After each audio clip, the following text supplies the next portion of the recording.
Hi everyone, I am Dream Into Wealth. I know people watching this are trying to fall asleep. How are you? And I hope you are okay in life. Listen to my story and make yourself comfortable. Also, if y'all like this kind of stories, please don't forget to like the video and subscribe to the channel. Go along with the trail of iron and fortune. The night air hung cool and the fire cracked in slow rhythm. Beyond its glow stretched a vast prairie, dotted with the faint outline of cattle bedded down under a starlit sky. The storyteller voice rose low, gravelly, the kind of tone shaped by years of dust roads and quiet reckonings. "Now gather close," he said, hat tipped forward, eyes catching the shimmer of flame. "This here ain't no tale of gold strikes nor ledgers scribbled in barns. This is a story of a man who saw fortune where others only saw wasteland. His name was Everett Cole, and his wealth didn't come from mines or inheritances. It came from reading the land and knowing where iron would lay. Everett grew up along the frontier, son of a rail worker who spent his life pounding spikes into endless tracks.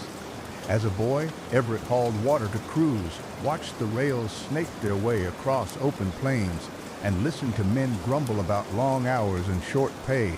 He learned one truth early: those who laid the tracks wore themselves thin. But those who owned the routes, those who saw the map before it was drawn, they were the ones who built dynasties. When he turned 20, Everett didn't follow his father with a hammer and wedge. Instead, he walked the survey lines with engineers, learning the way valleys, rivers, and ridges shaped the cost of every mile. He bought himself notebooks and pencils instead of cattle, and by lantern light he sketched out routes of his own, predicting which towns would rise and which would fade once the rails split the horizon. Most folks laughed at him, a skinny kid with dust on his boots and numbers in his head. But Everett didn't mind. He worked nights at a freight depot, stacking crates for pennies, while quietly buying up small parcels of land near spots he believed the railroads would eventually cut through.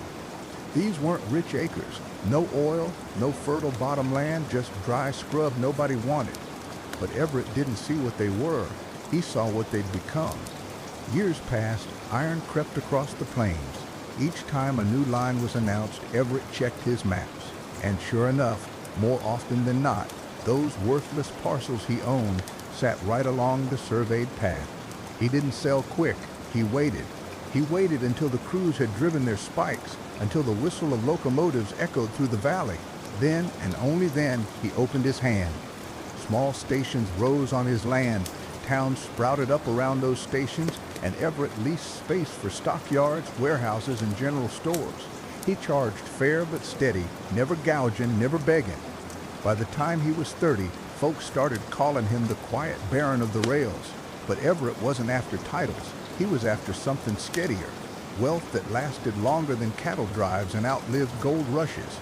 He reinvested every dollar into more parcels, more routes, even building grain silos that farmers relied on when markets ran lean. Still, Everett carried himself humble. His boots stayed worn, his meals plain. Come nightfall, he'd sit on a porch with ledgers open, not for showing off, but for planning the next horizon. The lesson he lived by was simple: don't chase the train, own the station where it stops. That single thought shaped his empire. While others gambled on strikes or raced cattle to market, Everett built foundations. Every time a whistle blew, every time wheels thundered down the line, his fortune grew slow, steady, and near invisible to the men too busy rushing past. The fire popped again, and the storyteller leaned back, letting the crickets sing in the pause. "But fortune alone don't make a man," he continued. "Everett knew true wealth ain't just what you can stack in banks, it's what you can build for others." And so Everett funded schools along the routes he controlled. He hired teachers, stocked libraries, and even paid wages to young ranch hands who took night classes. He believed education was the best track a soul could ride, one that outlasted rail and cattle alike.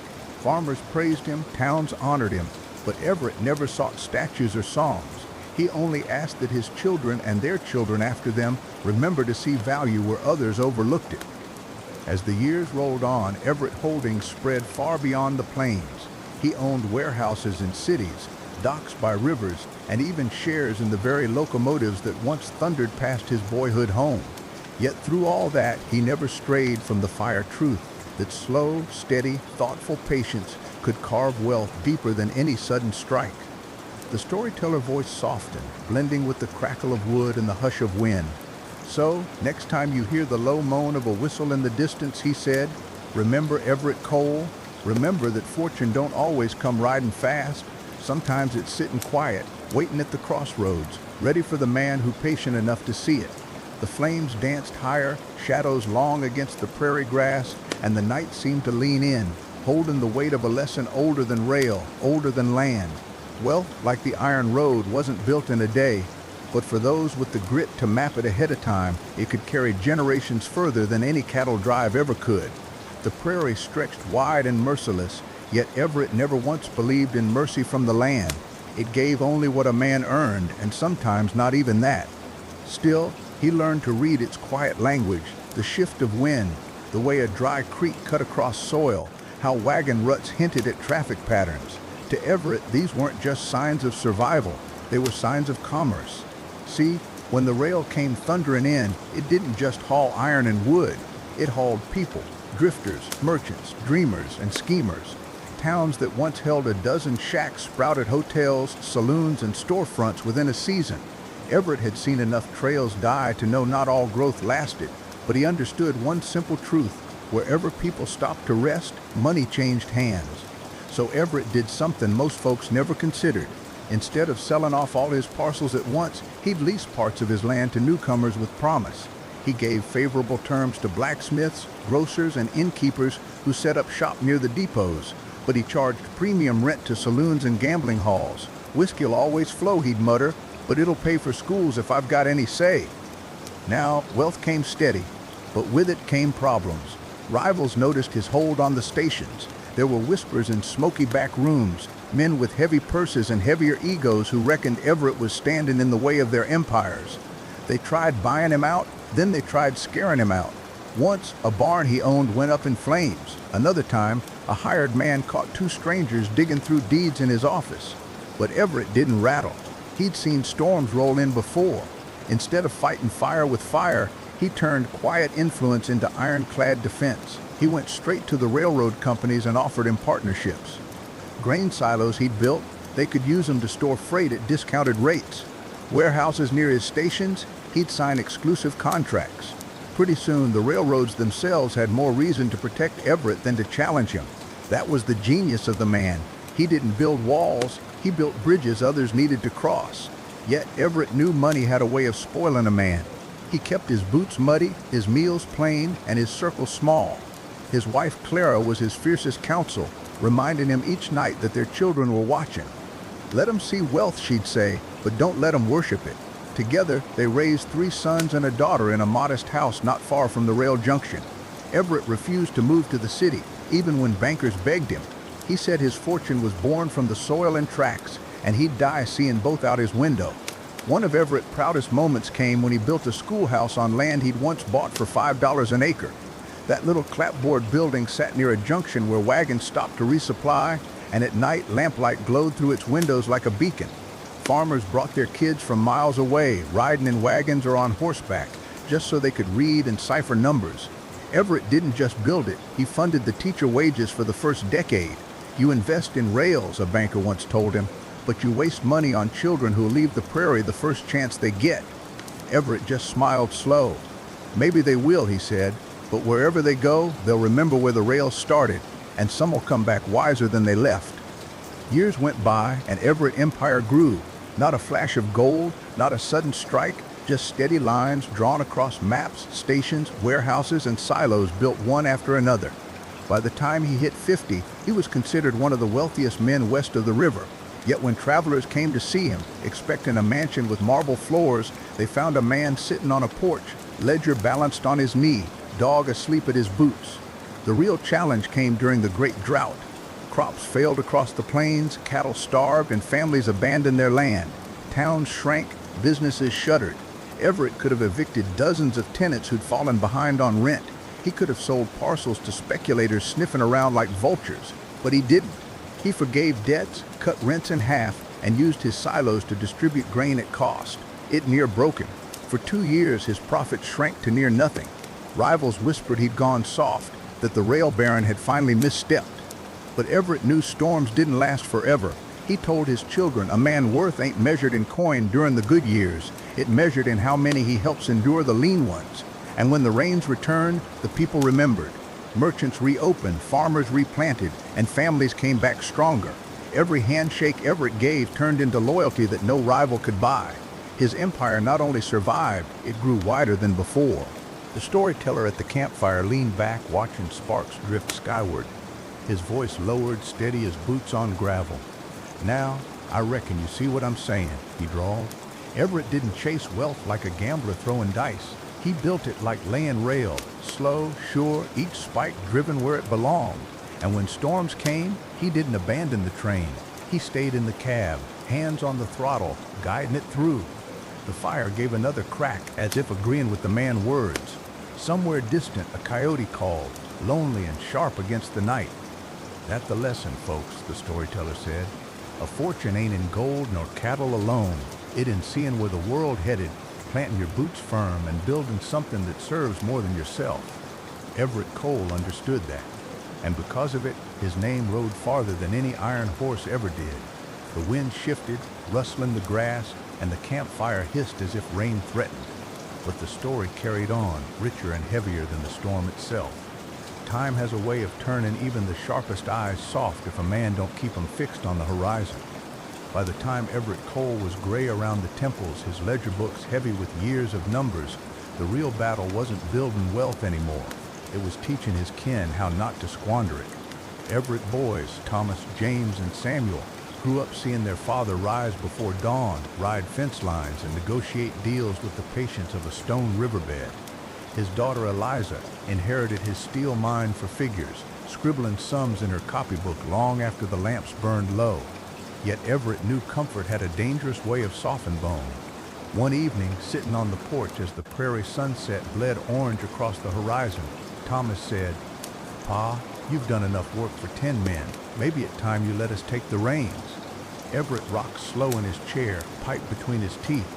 "Son," he said, "a man don't hand off reins just 'cause he's tired. He hands them off when he's sure the horse won't bolt." He tested each of his children in different ways.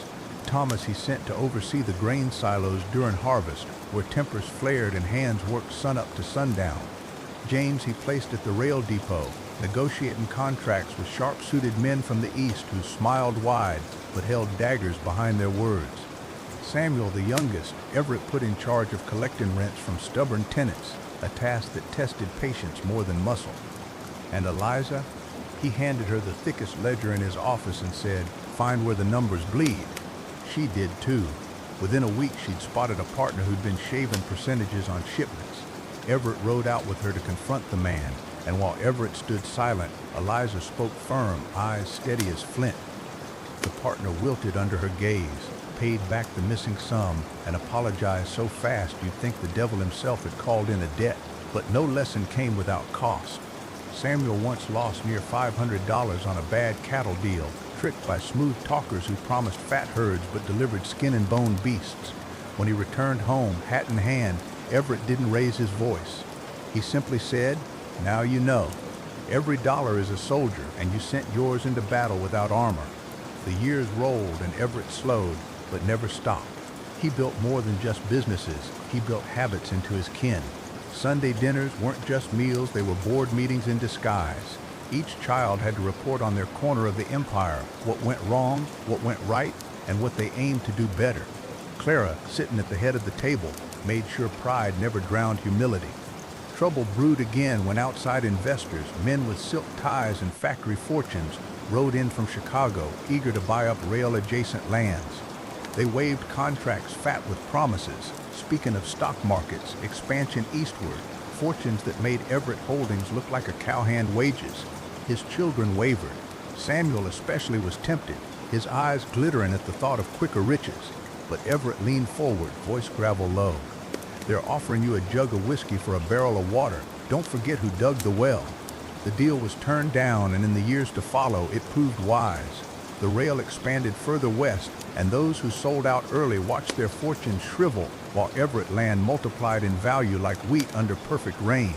As his 70th year came close, Everett faced the truth: no man rides forever. He gathered his children by lamplight one autumn evening. Papers, deeds, and ledgers lay stacked on the table. The fire cracked, throwing long shadows across his weathered face. "You'll inherit more than land and coin," he said, eyes sweeping over each of them. "You'll inherit a name, protect it, grow it, but never worship it. Money a tool, not a master. If you let it own you, it'll grind you to dust." Eliza asked quiet, "And what of the people, Pa? The tenants, the merchants, the hands who keep all this running?" Everett eyes softened, proud. "They're the reason it all stands. Never forget that every dollar you earn passes through someone else's hands first. If they ain't prospering, neither are you." Winter took him slow, like a lantern burning down to its last oil. He passed sitting in his chair on the porch, hat tipped low, looking out at the rails he'd followed all his life. When word spread, townsfolk from miles around gathered not just to mourn but to honor. Farmers spoke of debts forgiven, merchants of fair contracts, mothers of children taught in schools he'd built. The fortune he left was vast, but the legacy was larger. His name lived in the whistle of every train that cut across the prairie, in the school bells that rang in little clapboard towns, in the stubborn honesty of deals struck fair. And as his children carried the empire forward, they remembered not just the wealth, but the steady hand that built it, rail by rail, acre by acre, kindness by kindness. The storyteller at the campfire leaned close, his voice nearly swallowed by the wind. Everett Cole weren't the richest man who ever lived, nor the loudest, but he was one of the few who understood the land, the people, and the iron veins of progress running through both. His fortune held not because it was built fast, but because it was built right. That a lesson worth more than gold if you're listening. The night settled deep and the flames licked low, but the story hung in the air like smoke, steady, lingering, unforgettable. After Everett passed, the prairie seemed quieter, though the rails still sang each morning with the whistle of iron horses. His absence was felt in the silence of his chair, in the way Clara looked out the window longer than before, and in how his children lingered after supper as though waiting for his gravel voice to chime in with questions, corrections, and wisdom. Yet life pressed forward as it always does. Thomas, the eldest, took the lead, naturally assumpting the role of patriarch. He had his father patience and his mother's steel. He'd walk the fence line himself before letting anyone say he didn't know the work firsthand. His brothers respected him, though at times they bristled at his slower, cautious pace. James, with his slick tongue and sharp eyes, saw opportunity where others saw risk. He began talking of expanding into oil, black gold, they called it, which was just starting to bubble up in fields not too far south. Samuel, always eager, sided with James, exciting himself over the possibility of fortunes that dwarfed even what Everett had built. Eliza, though, remembered her father's words most keenly. She sat quiet at meetings, but her sums were always exact, her predictions near uncanny. She warned against stretching too thin. "Father built with patience," she'd say. "Step too quick, and the ground won't hold." Still, the lure of oil couldn't be ignored. One autumn, James convinced his siblings to invest in a small drilling outfit. They pooled together a tidy sum, not reckless, but not small, and set up rigs on land James swore had promise. For months, the drills groaned and spit dirt but no oil. Costs climbed, workers grumbled. Samuel grew restless. Thomas shouldered the pressure, making quiet rounds, speaking to hands, trying to hold morale steady. But whispers began in town. "The Cole children ain't their father." Those whispers cut deep. Then, one chill December morning, the rig struck. Oil gushed black against the gray sky, showering the ground with fortune. Men cheered, their clothes stained dark, their eyes wide with dreams. For a time, it seemed the Cole legacy had not only endured but grown. Yet oil was a different beast than land and rails. It brought fast money, but faster greed. New partners appeared, slicker than the ones Everett had warned against. They spoke of pipelines, refineries, expansion east and west. Contracts thicker than the family Bible landed on the Cole table. Samuel wanted to sign, James too. Thomas hesitated, and Eliza flatly refused.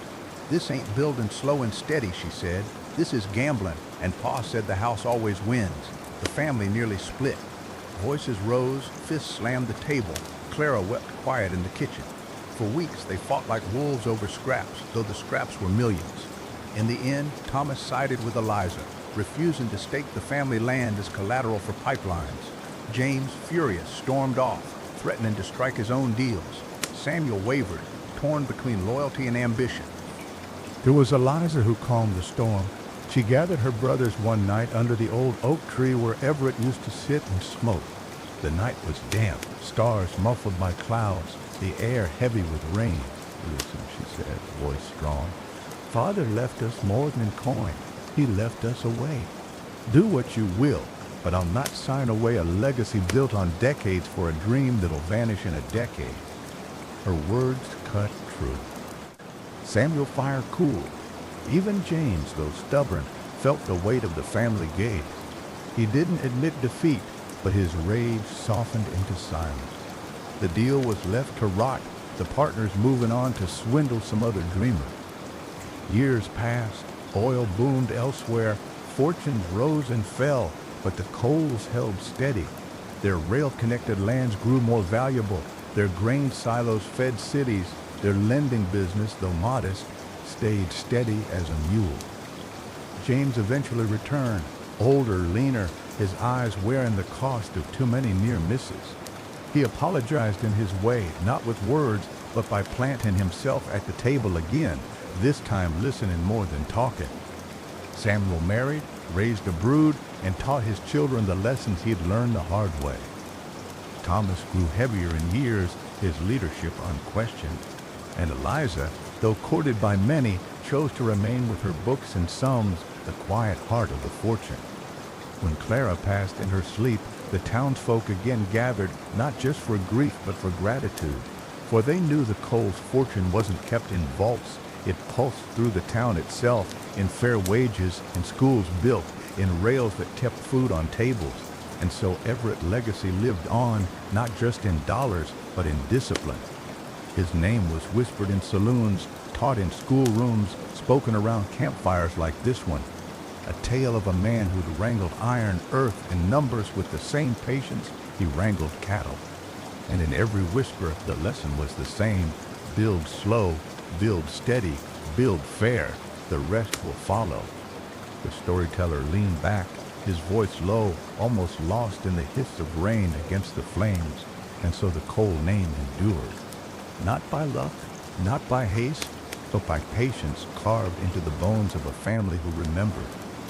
That wealth you can't spend down, and that's why we're still speaking his name by firelight tonight. The Coles moved into the new century with caution but strength. The rails still cut across the plains like veins, carrying grain and cattle, iron and timber, while the oil fields rose and fell around them like tempests. They didn't chase those storms. Instead, they let their wealth grow slow, like grass after a rain, steady and sure. By now, Thomas had gray in his beard and a stoop to his shoulders, though his eyes still held that calm fire of command. He taught his nephews and nieces with the same care Everett once gave him, walking them down the fence lines, riding alongside them in the wagons, showing with quiet hands that money wasn't just counted in ledgers, but in sweat and soil. One of those nephews was Henry James' boy. Henry had his father's sharpness, but tempered by his uncle's patience. He was curious, always asking, always listening. He'd lean against the barn door while Eliza ran her sums, eyes wide, questions tumbling out faster than she could answer. And she, smiling faintly, taught him the language of numbers as though passing down a secret scripture. It wasn't long before Henry started showing a knack for business. At just 18, he spotted a chance most folks overlooked: refrigeration. The cities eastward were growing hungry, and with new methods of cooling, beef could travel farther without spoiling. Henry brought the idea to the family table. "Folks will pay double for meat that don't rot," he said, voice steady. "We already got the herds. We got the rails. All we need is the chilling cars to carry it." Thomas furrowed his brow. Eliza tapped her pencil. Samuel scratched his chin. It was a risk, yes, but Henry argued like a man twice his years. He pointed to contracts, showed letters from butchers in St. Louis who'd pay handsomely for fresh beef. In the end, they took the plunge, investing in a string of refrigerated cars. The gamble paid off. Within a year, cold beef was on tables from Kansas City to Chicago, the family name whispered in kitchens and stockyards alike. The profits rolled steady, not wild like oil, but reliable like the tick of a clock. Henry's success breathed new life into the family. He became a bridge between the old ways and the new, respecting Everett's slow-hand wisdom while pressing forward with innovation. The Coles grew not in a reckless sprawl, but in a measured march forward. Yet fortune, like weather, can turn quick. A drought swept the plains, cracking soil, withering crops, driving families off their land. Grain prices plummeted, cattle grew thin. Some whispered it was the end of prosperity. But the Coles held firm. They'd built with buffers, set aside reserves, kept debts low. Where neighbors lost farms to the bank, the Coles extended credit, not cruelly but fairly, often letting families work off debts with time and labor instead of coin. In return, loyalty deepened. Townsfolk remembered who'd kept them fed through the lean years. Henry, riding the land one brittle summer, saw more than just dry fields. He saw opportunity in windmills. If we pump deep enough, he told Thomas, we can keep herds watered even when the skies go dry. And if we sell windmills, others can do the same. Again, the family debated. Again, they took the chance. Within months, Henry had arranged contracts for sturdy iron windmills, shipping them across the plains by rail. Water rose where despair had rooted, and the Coles' reputation grew greater still. James, once the brash one, watched his son with pride and humility. He'd made mistakes, near lost it all chasing quick oil. But Henry was what he dreamed of being himself, bold yet balanced. Eliza, gray now, still sharp as a tack, pulled Henry aside one night by lamplight. You've got the gift, boy, she said, but remember, every coin has two sides. Don't let the shine blind you. We build to last, not to dazzle. Henry nodded, her words sinking deep. And so the Coles entered the new century stronger than ever. Their fortune wasn't just measured in cattle or cars, rails or mills. It was measured in reputation, in trust, and the steady hum of enterprise that didn't falter with every gust of wind. Town after town looked to them for guidance. Farmers leaned on their credit, traders trusted their word. Even bankers, slick and smug, learned not to cross them, for the Coles didn't bluff. Around the fire, the old storytellers would shake their heads and say, most fortunes are like fireworks, bright and brief. But the Coles? They're like the stars, slow to rise, but they don't burn out. And that how their name stretched not just across land, but across time. From Everett grit to Henry vision, they carried forward the lesson carved deep in the marrow of their bloodline. Wealth without wisdom is sand through fingers, but wealth with patience builds mountains. So when you hear the rails sing in the distance, or see a windmill spin slow under a hot sky, you might just be hearing the Coles story still whispering through the land. Henry Coles stood at the edge of a wheat field one morning, boots pressed into cracked earth. The year was 1920, and though the war overseas had ended, its ripples still shook the markets. Prices rose and fell like unsettled seas, and folks were uneasy. But Henry? He just squinted at the horizon like a man reading tomorrow's paper in the sky. Change is coming, he muttered to Samuel Boy Luke, who stood beside him. Luke, broad-shouldered and steady as an oak, didn't say much. He was a man of action more than words. Together, they watched his rail cars creak past, hauling wheat eastward. The war had made wheat a treasure, but now prices were slipping. Henry knew what most didn't, the boom was fading. Instead of pouring every dime back into more grain, Henry took a different path. He shifted investments, not away from the land, but into what the land needed: storage. Grain elevators, tall towers of steel and concrete where farmers could store their harvests instead of selling cheap. Patience makes a man richer than greed, he said at the next family meeting. If we build elevators, folks can hold their crop until prices rise. They'll thank us for it, and we'll take our fair share for the service.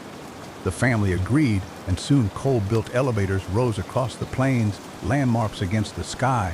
Farmers lined up, grateful to buy time against the cruel hand of the market. Henry charged modest fees, enough to profit but not bleed a man dry. The coal name grew even stronger, not just ranchers now, but keepers of the harvest. But fate, as always, had its tests. The roaring 20s swept in like a storm. Cities lit up with electric bulbs. Automobiles rattled across dusty roads. Radios carried voices and music where once only silence lived. Fortunes were made in a day and lost in an hour. Young men spoke of stocks instead of cattle, banks instead of barns. Luke, curious but cautious, rode into Kansas City one summer and came back troubled. "Henry," he said, setting his hat on the table, "I seen boys younger than me trading paper like it was poker chips. They talk of profits bigger than a herd of cattle made overnight, but it don't smell right. It smells like whiskey watered down, shiny on top, nothing underneath." Henry listened, frowning. He'd heard the same whispers. He saw the temptation in his kin eyes. Even James, older now, felt the itch. But Henry's jaw tightened. "This family was built on earth, not on air," he said. "We don't gamble with what feeds our children." The Coles stayed clear of the stock mania, sticking to land, rails, elevators, and windmills. When the crash of '29 hit, it struck like a tornado, ripping through banks, leaving fortunes in ruin. Men leapt from buildings in despair. Families lost everything in a blink. But the Coles? They bent, but they did not break. Still, the Great Depression cut deep. Grain rotted in bins, cattle sold for pennies, dust storms rolled across the plains, blackening the sky. The coal elevators stood half full, for farmers had little left to store. Families fled west, chasing rumors of jobs, leaving homesteads to wither. Through it all, Henry led steady. He opened the elevators at cost for neighbors, sometimes letting men pay in labor or goods. Luke ran wagons of flour and beef to hungry families, often without asking a cent. It wasn't charity, it was survival, for the family knew their strength lay not just in wealth, but in the loyalty of those around him. One dust-blown evening, as the family huddled by lamplight, Eliza's chair sat empty. She'd passed quietly that spring, leaving her ledgers neat and balanced to the last page. Henry raised a glass to her memory. She taught us numbers, but more than that, she taught us balance. Let not forget it. The years dragged heavy, but by grit the Coles endured. When the rains finally returned and war once again stirred across the sea, the family was ready. Soldiers needed beef, bread, and steel. The coal elevators filled, the ranch herds grew fat, and their contracts with railroads and packers brought money flowing once more. Yet Henry wasn't satisfied with just rebirth. He had his eye on something bigger, finance itself. Banks had failed the people in the crash, yet folks still needed safe places to keep their savings, loans to mend their farms, and fair credit to keep businesses alive. So Henry proposed something bold, a coal bank, not like the greedy city houses, but a local trust built on honesty. "If we can hold a man harvest, we can hold his savings," he told Luke and the others. "We know these people. We share their soil. We can do what Wall Street never cared to. We can be the bank a man can look in the eye." And so, in the mid-1930s, the first coal trust and savings opened its doors in a modest brick building. Farmers lined up, depositing not just money but faith. Loans were granted with care, not whim, and the bank grew slow but sure. By the time the war years ended, Coal Trust was a pillar of the region. Henry, silver-haired and steady, walked the lobby often, tip of his hat to every customer. "This isn't ours," he'd say, "it's theirs. We just keep it safe." The coal name by now was no longer just whispered on cattle trails or grain markets. It was etched in contracts, printed on banknotes, engraved on the cornerstones of buildings. From Everett grit to Eliza sums, from James ambition to Henry vision, the family had turned dust and sweat into an empire of respect. And yet, sitting by the fire in the quiet of night, Henry would still murmur the same words Everett once told him under starlight. "Money just a tool, it's what you build with it that lasts." The plains outside rolled on endless, windmills creaking, trains crying in the distance. And if you closed your eyes, you might just imagine the old cowboy voices still echoing across the land, telling how the Coles weathered storm after storm, never quick to grab, never quick to quit, always building slow and steady, a fortune as enduring as the prairie itself. The war ended in '45, and the world shifted faster than a herd spooked by thunder.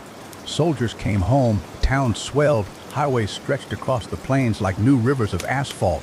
Folks had money in their pockets and dreams in their heads, and America was striding into a future brighter than any lantern glow. Henry Cole, now gray and slowed, watched it all from the porch of his homestead.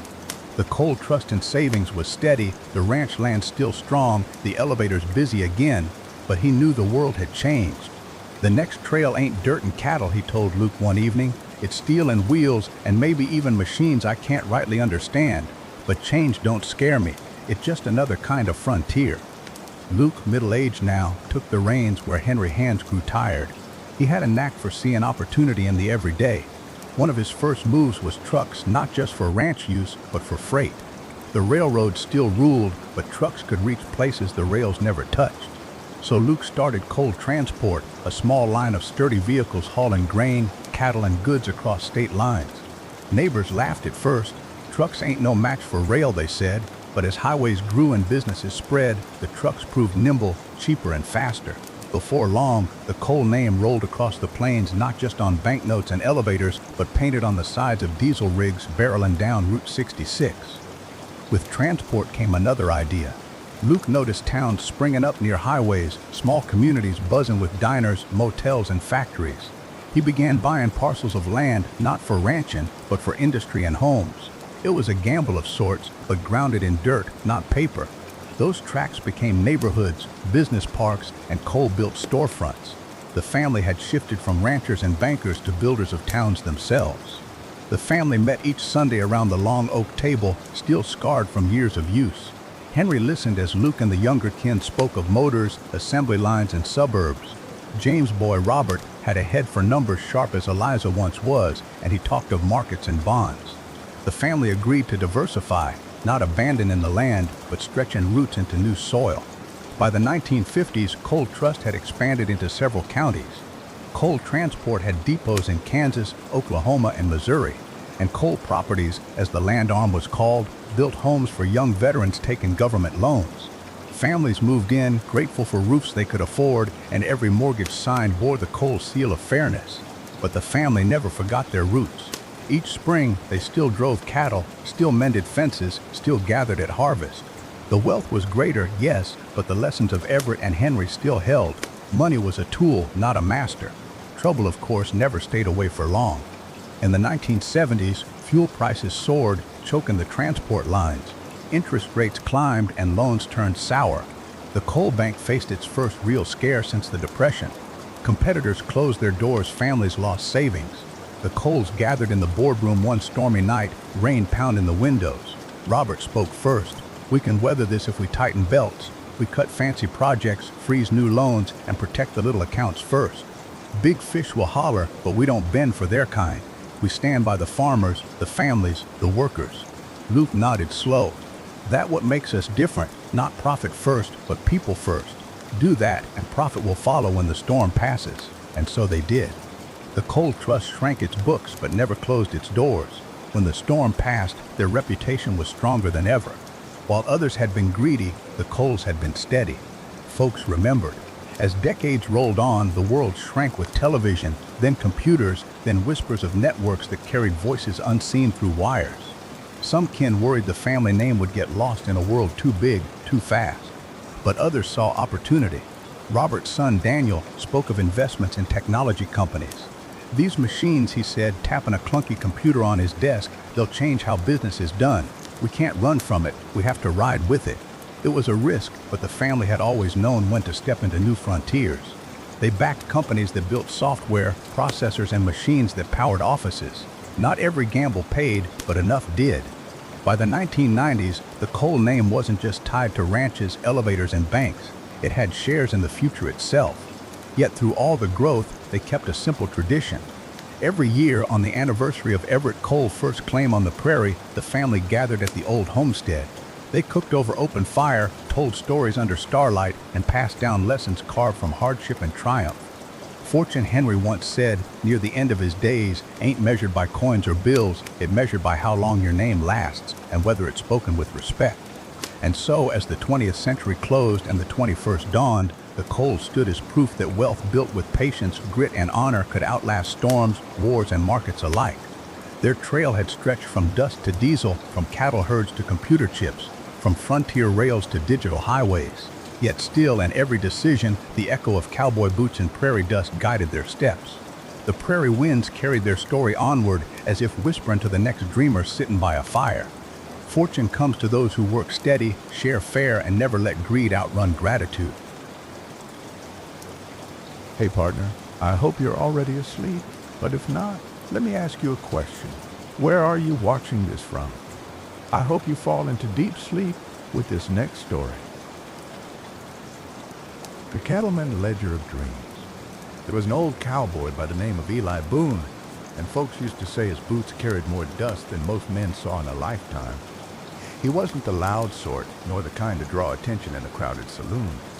Eli had a slow way about him, sitting quiet by the fire or under the eaves when the rain came heavy, eyes narrowed, mind working in ways most men never guessed. See, Eli wasn't just a ranch hand, he was a thinker, though he'd never have called himself that. His education came not from books in a city library, but from riding fence lines, watching markets at the cattle auction, and listening sharp whenever bankers or railroad men opened their mouths.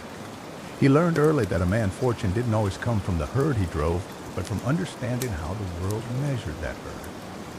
When he was a young drifter, Eli worked for wages, $1 a day and keep, breaking horses or trailing cattle north to the stockyards. Most cowhands drank their pay till it was gone, but Eli saved. Every coin he tucked away wasn't just money, it was possibility. He knew land was cheap then, wide stretches of prairie selling for near nothing to men with patience enough to fence it and stubbornness enough to wait for its value to rise. So Eli did what most men laughed at. Instead of buying a shiny revolver or gambling away his nights, he bought his first 20 acres of scrubland. It was dry, wind-whipped earth that wouldn't grow corn no matter how you prayed, but Eli saw something in it others didn't. He saw location. That patch of dirt lay close to a creek, and not 10 miles from where the railroad surveyors had been hammering markers into the ground. Neighbors called him foolish. "Boone," they said, "you can't graze more than a handful of cattle on that wasteland. You'll die broke staring at tumbleweeds." Eli just smiled, lit his pipe, and kept working other men's herds to earn more wages, all the while adding acres to his claim. Years passed. Rail lines stretched iron fingers across the prairie, and sure enough, one of them cut close by Eli's scrubland. Where others saw only dust, Eli had seen the shape of tomorrow. He fenced his land, drilled a well, and before long, cattle from his modest herd were watered, fattened, and ready to be shipped faster than any neighbor driving herds on hoof. Buyers paid extra for convenience, and Eli coins began to stack higher than most men. But here where the story bends into something deeper. Eli didn't chase every dollar the way some speculators did. He knew markets rose and fell like the prairie winds. Instead, he played slow and steady. Each profit he made went not into luxuries, but into more land. Not always fertile land, not always the best at first glance, but land with position. He studied maps by lantern light, eyes tracking the routes of new railroads, the rise of small towns, the whispers of future telegraph lines. Wherever the world looked like it was heading, Eli tried to get there a step ahead. By middle age, Eli Boone owned near 2,000 acres scattered across the territory. Some was rich pasture, some was scrub, but all of it fit into his quiet design. Folks finally stopped calling him foolish and started calling him lucky.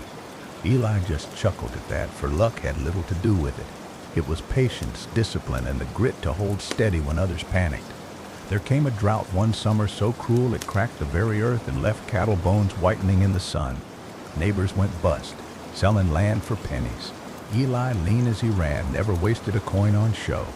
He used his savings to buy parcels cheap, comforting those who sold with a fair handshake, never gloating. When the rains returned 2 years later, Eli holdings stretched as far as the eye could see, and his cattle roamed like shadows across a kingdom he'd built one coin at a time. But Eli's real genius wasn't just in gathering dirt under his boots. It was in how he turned that land into something greater. He struck deals with railroad men, letting them cut across his acres for sidings and stockyards, taking shares instead of just cash. He leased parts of his land to homesteaders, folks who built small farms and towns, their rent flowing steady into Eli's pockets while he rode the ranges. He never squeezed too hard. His terms were fair, the kind that made a man want to stay and prosper. Soon, Eli Boone wasn't just a cattleman. He was a builder of communities, though he never bragged of it. A schoolhouse rose on land he'd donated, a church on another plot he leased for near nothing. Where other ranchers hoarded wealth in hidden boxes, Eli put his into things that grew people, towns, trade, and in return his name carried a weight as sturdy as oak. By the time gray streaked his beard, Eli Boone had built something few cowboys ever dreamed of. Not just a fortune, but a legacy.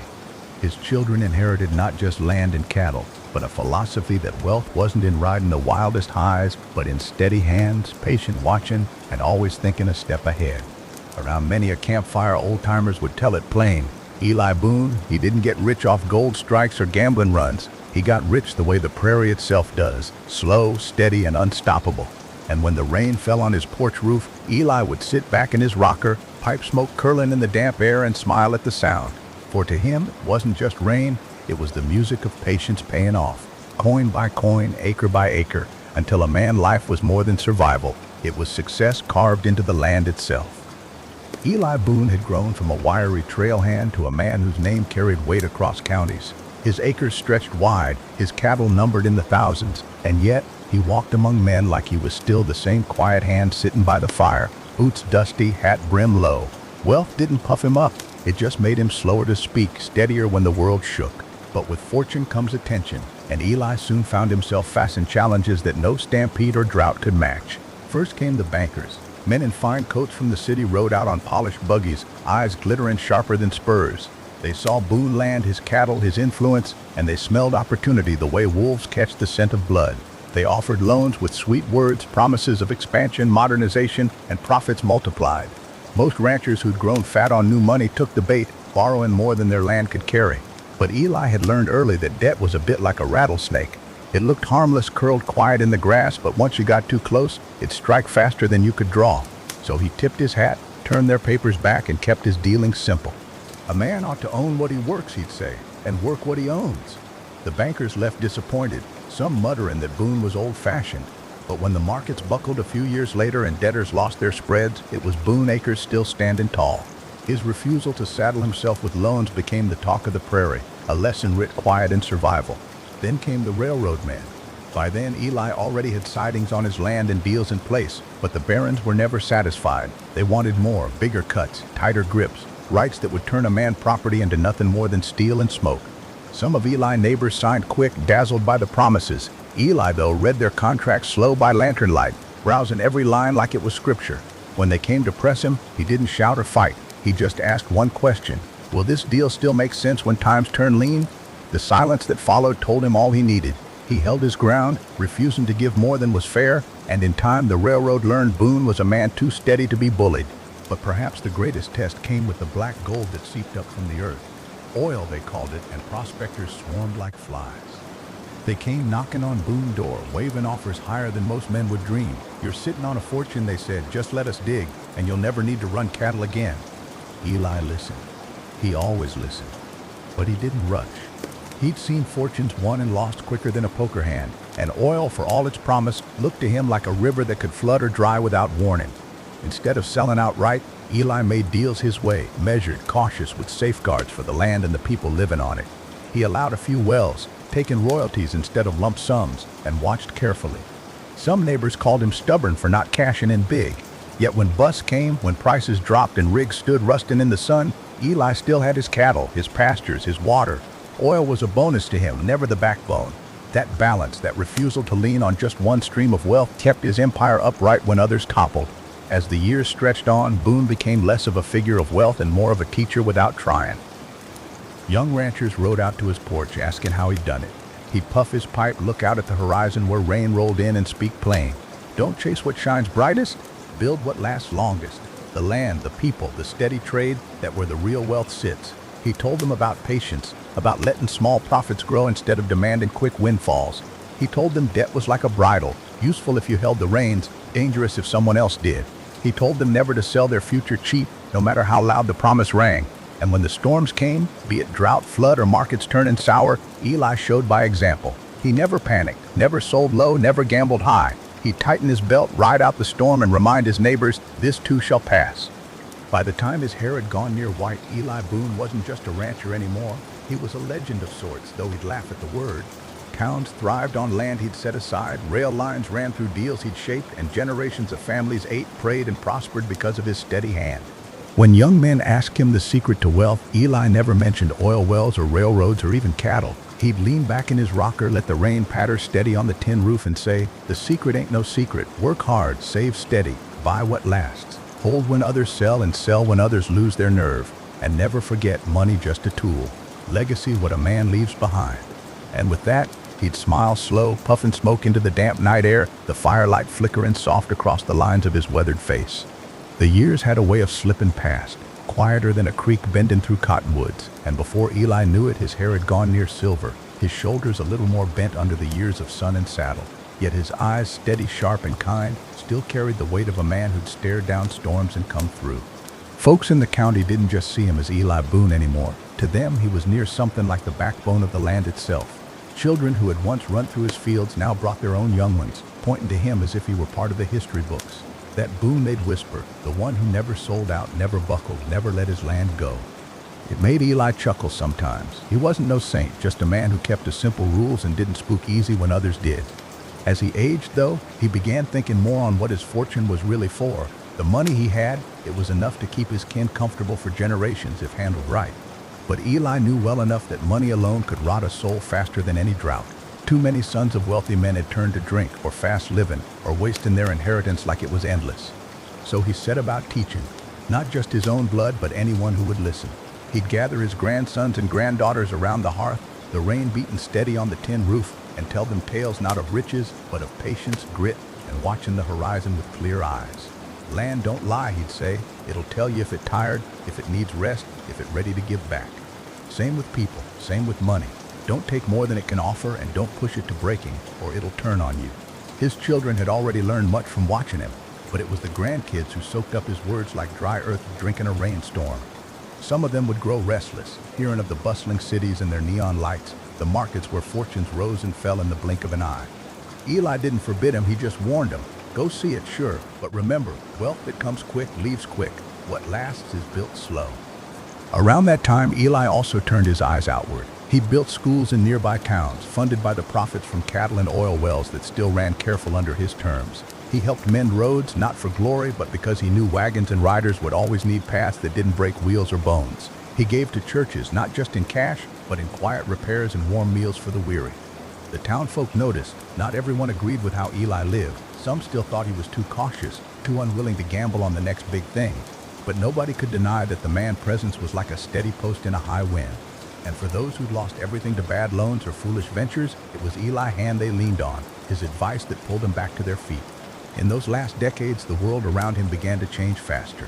Automobiles rumbled down dusty roads, strangers brought machines into fields, and money started moving in ways Eli had never seen before. But even as the country raced ahead, Eli stayed rooted. He'd sit on his porch, pipe in hand, listening to the hum of progress with no fear and no envy.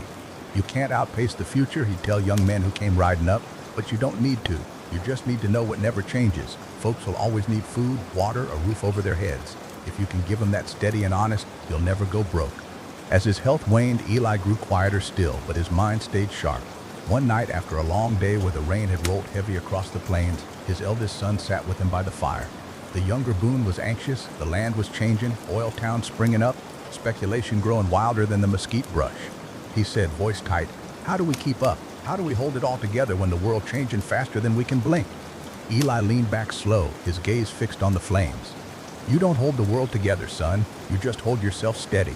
The world will twist and turn like a bronc, but if you know your grip, if you trust your seat, you ride it out. Same with money. Don't chase it, let it come to you, and hold what matters most." It was advice his children would carry long after his boots stopped walking the land.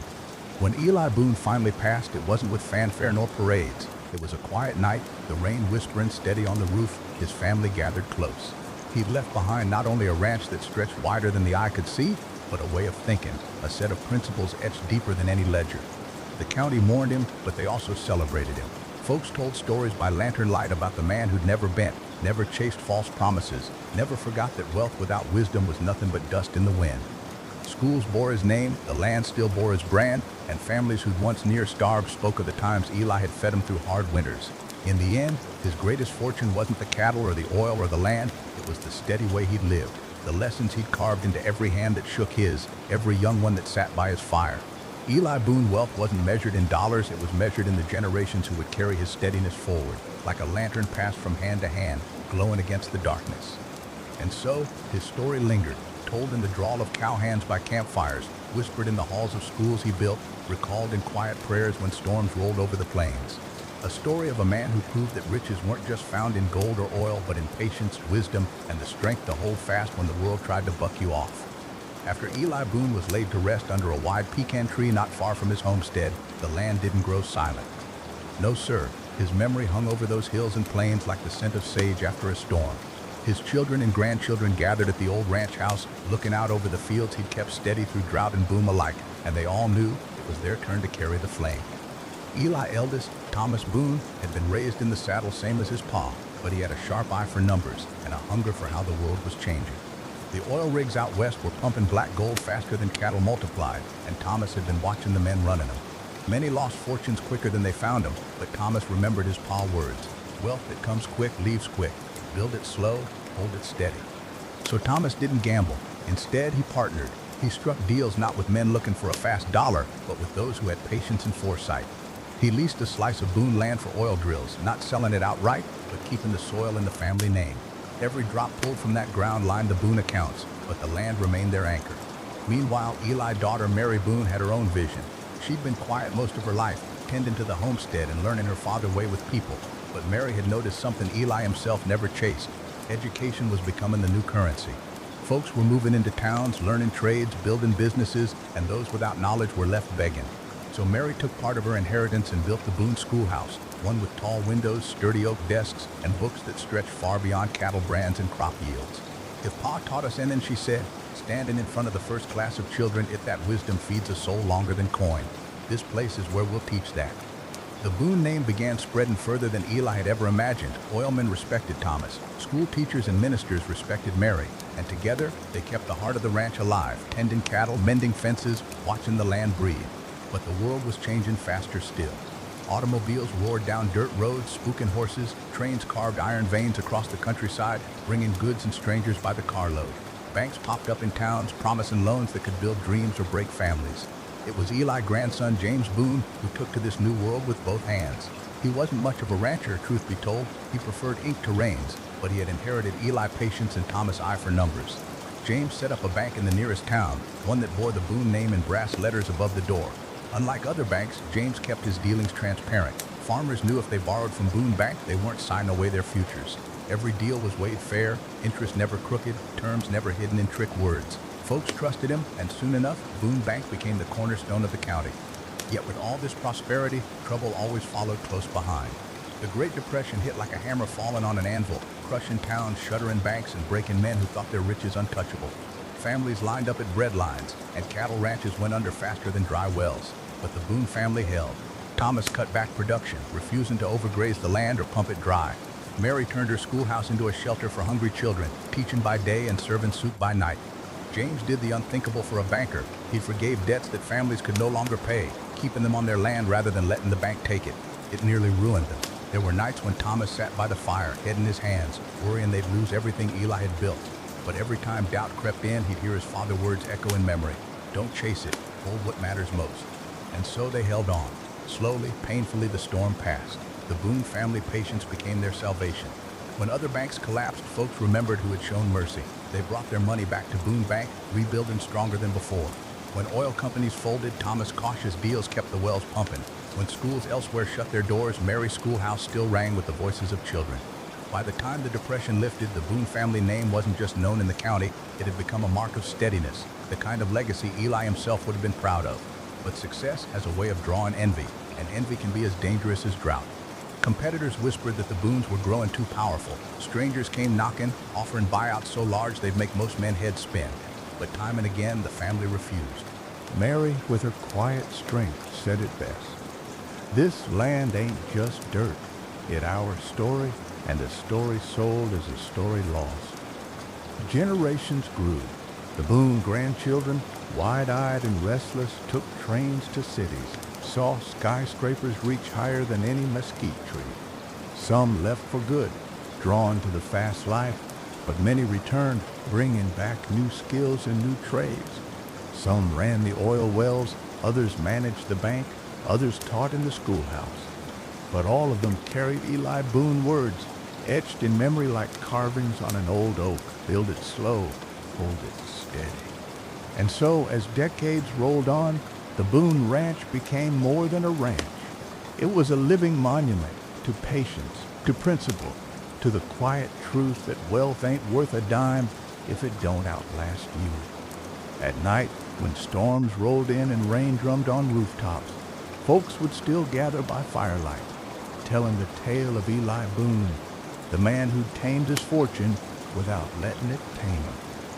And as they spoke, the Boone family kept building, not just in coin, but in faith, in mercy, and in the kind of wealth no storm could wash away.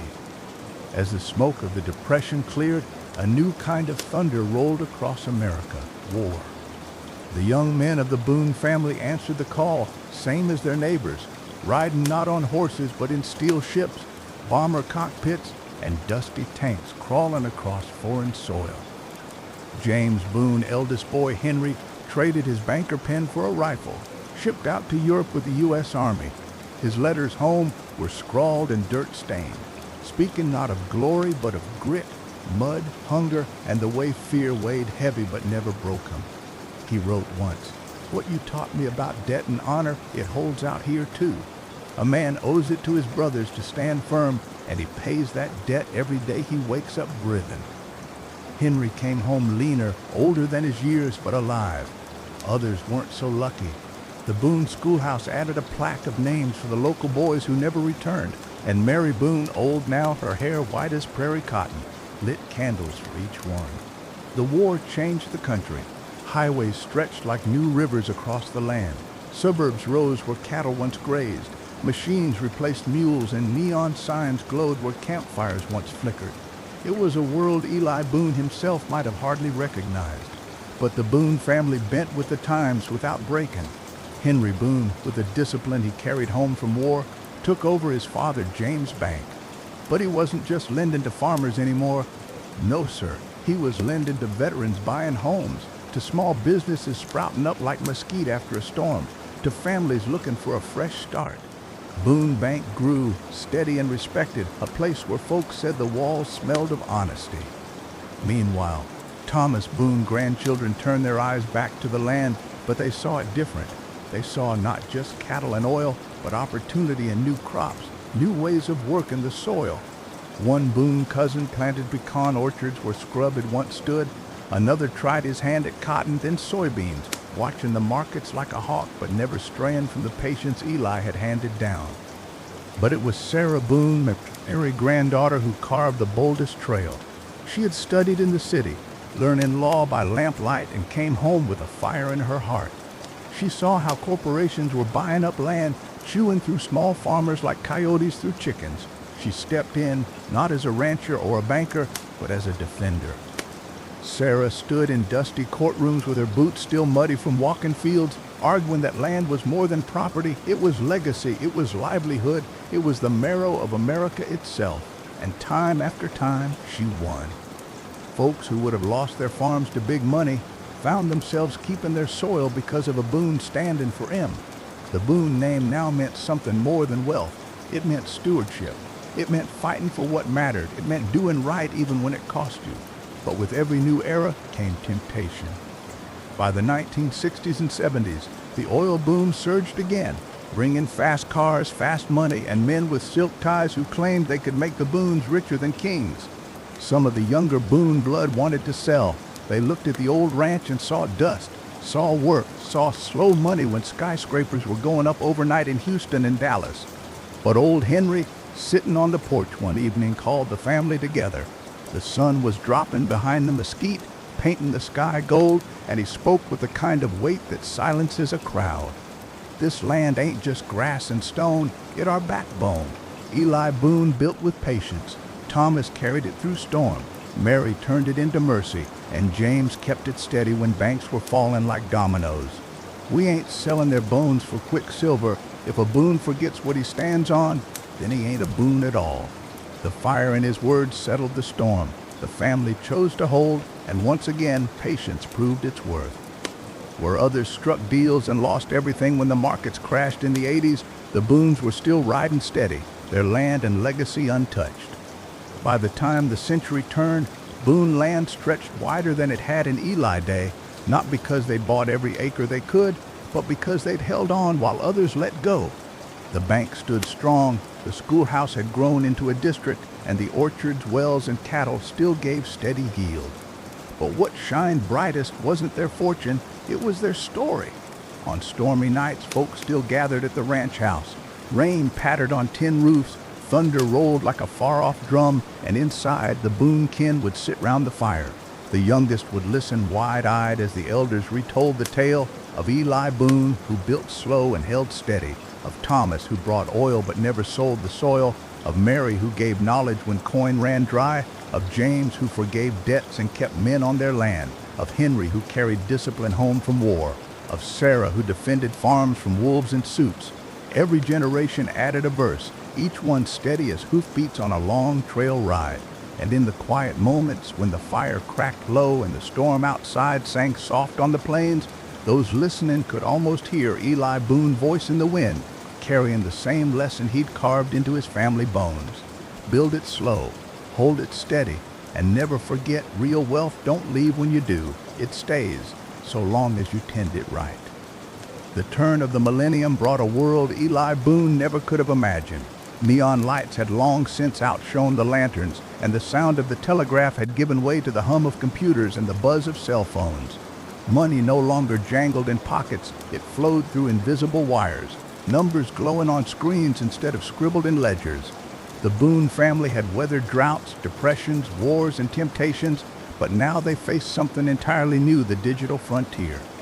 Henry grandchildren, raised with both dirt under their fingernails and books in their hands, found themselves standing at the crossroads of tradition and technology. The Boone Bank, steady for over a century, needed to step into the online age or risk being left behind. So in a small office with dust on the windows and the faint smell of leather chairs, the Boone cousins gathered round. They wore boots but typed on laptops, speaking of apps, online payments, and cybersecurity as easy as their grandfathers had once talked of cattle and crop yields. They didn't abandon the values of their kin. No, sir. The Boone promise was still written across every decision: patience, stewardship, honesty. But they dressed those values in new clothes. The Boone Bank went online, not with the speed and flash of Wall Street, but with a steady hand, serving the same folks it always had, only now with the click of a button. At the same time, Sarah Boone descendants picked up her fire for defending the small man, only now the wolves weren't just land barons, they were corporations data mining every move, pushing folks into debts they didn't understand. Boone lawyers and advocates began teaching financial literacy in schools, recording podcasts, posting videos with the same message Sarah had carried to courtrooms. Knowledge is wealth, and you can't be robbed of it unless you let it rust.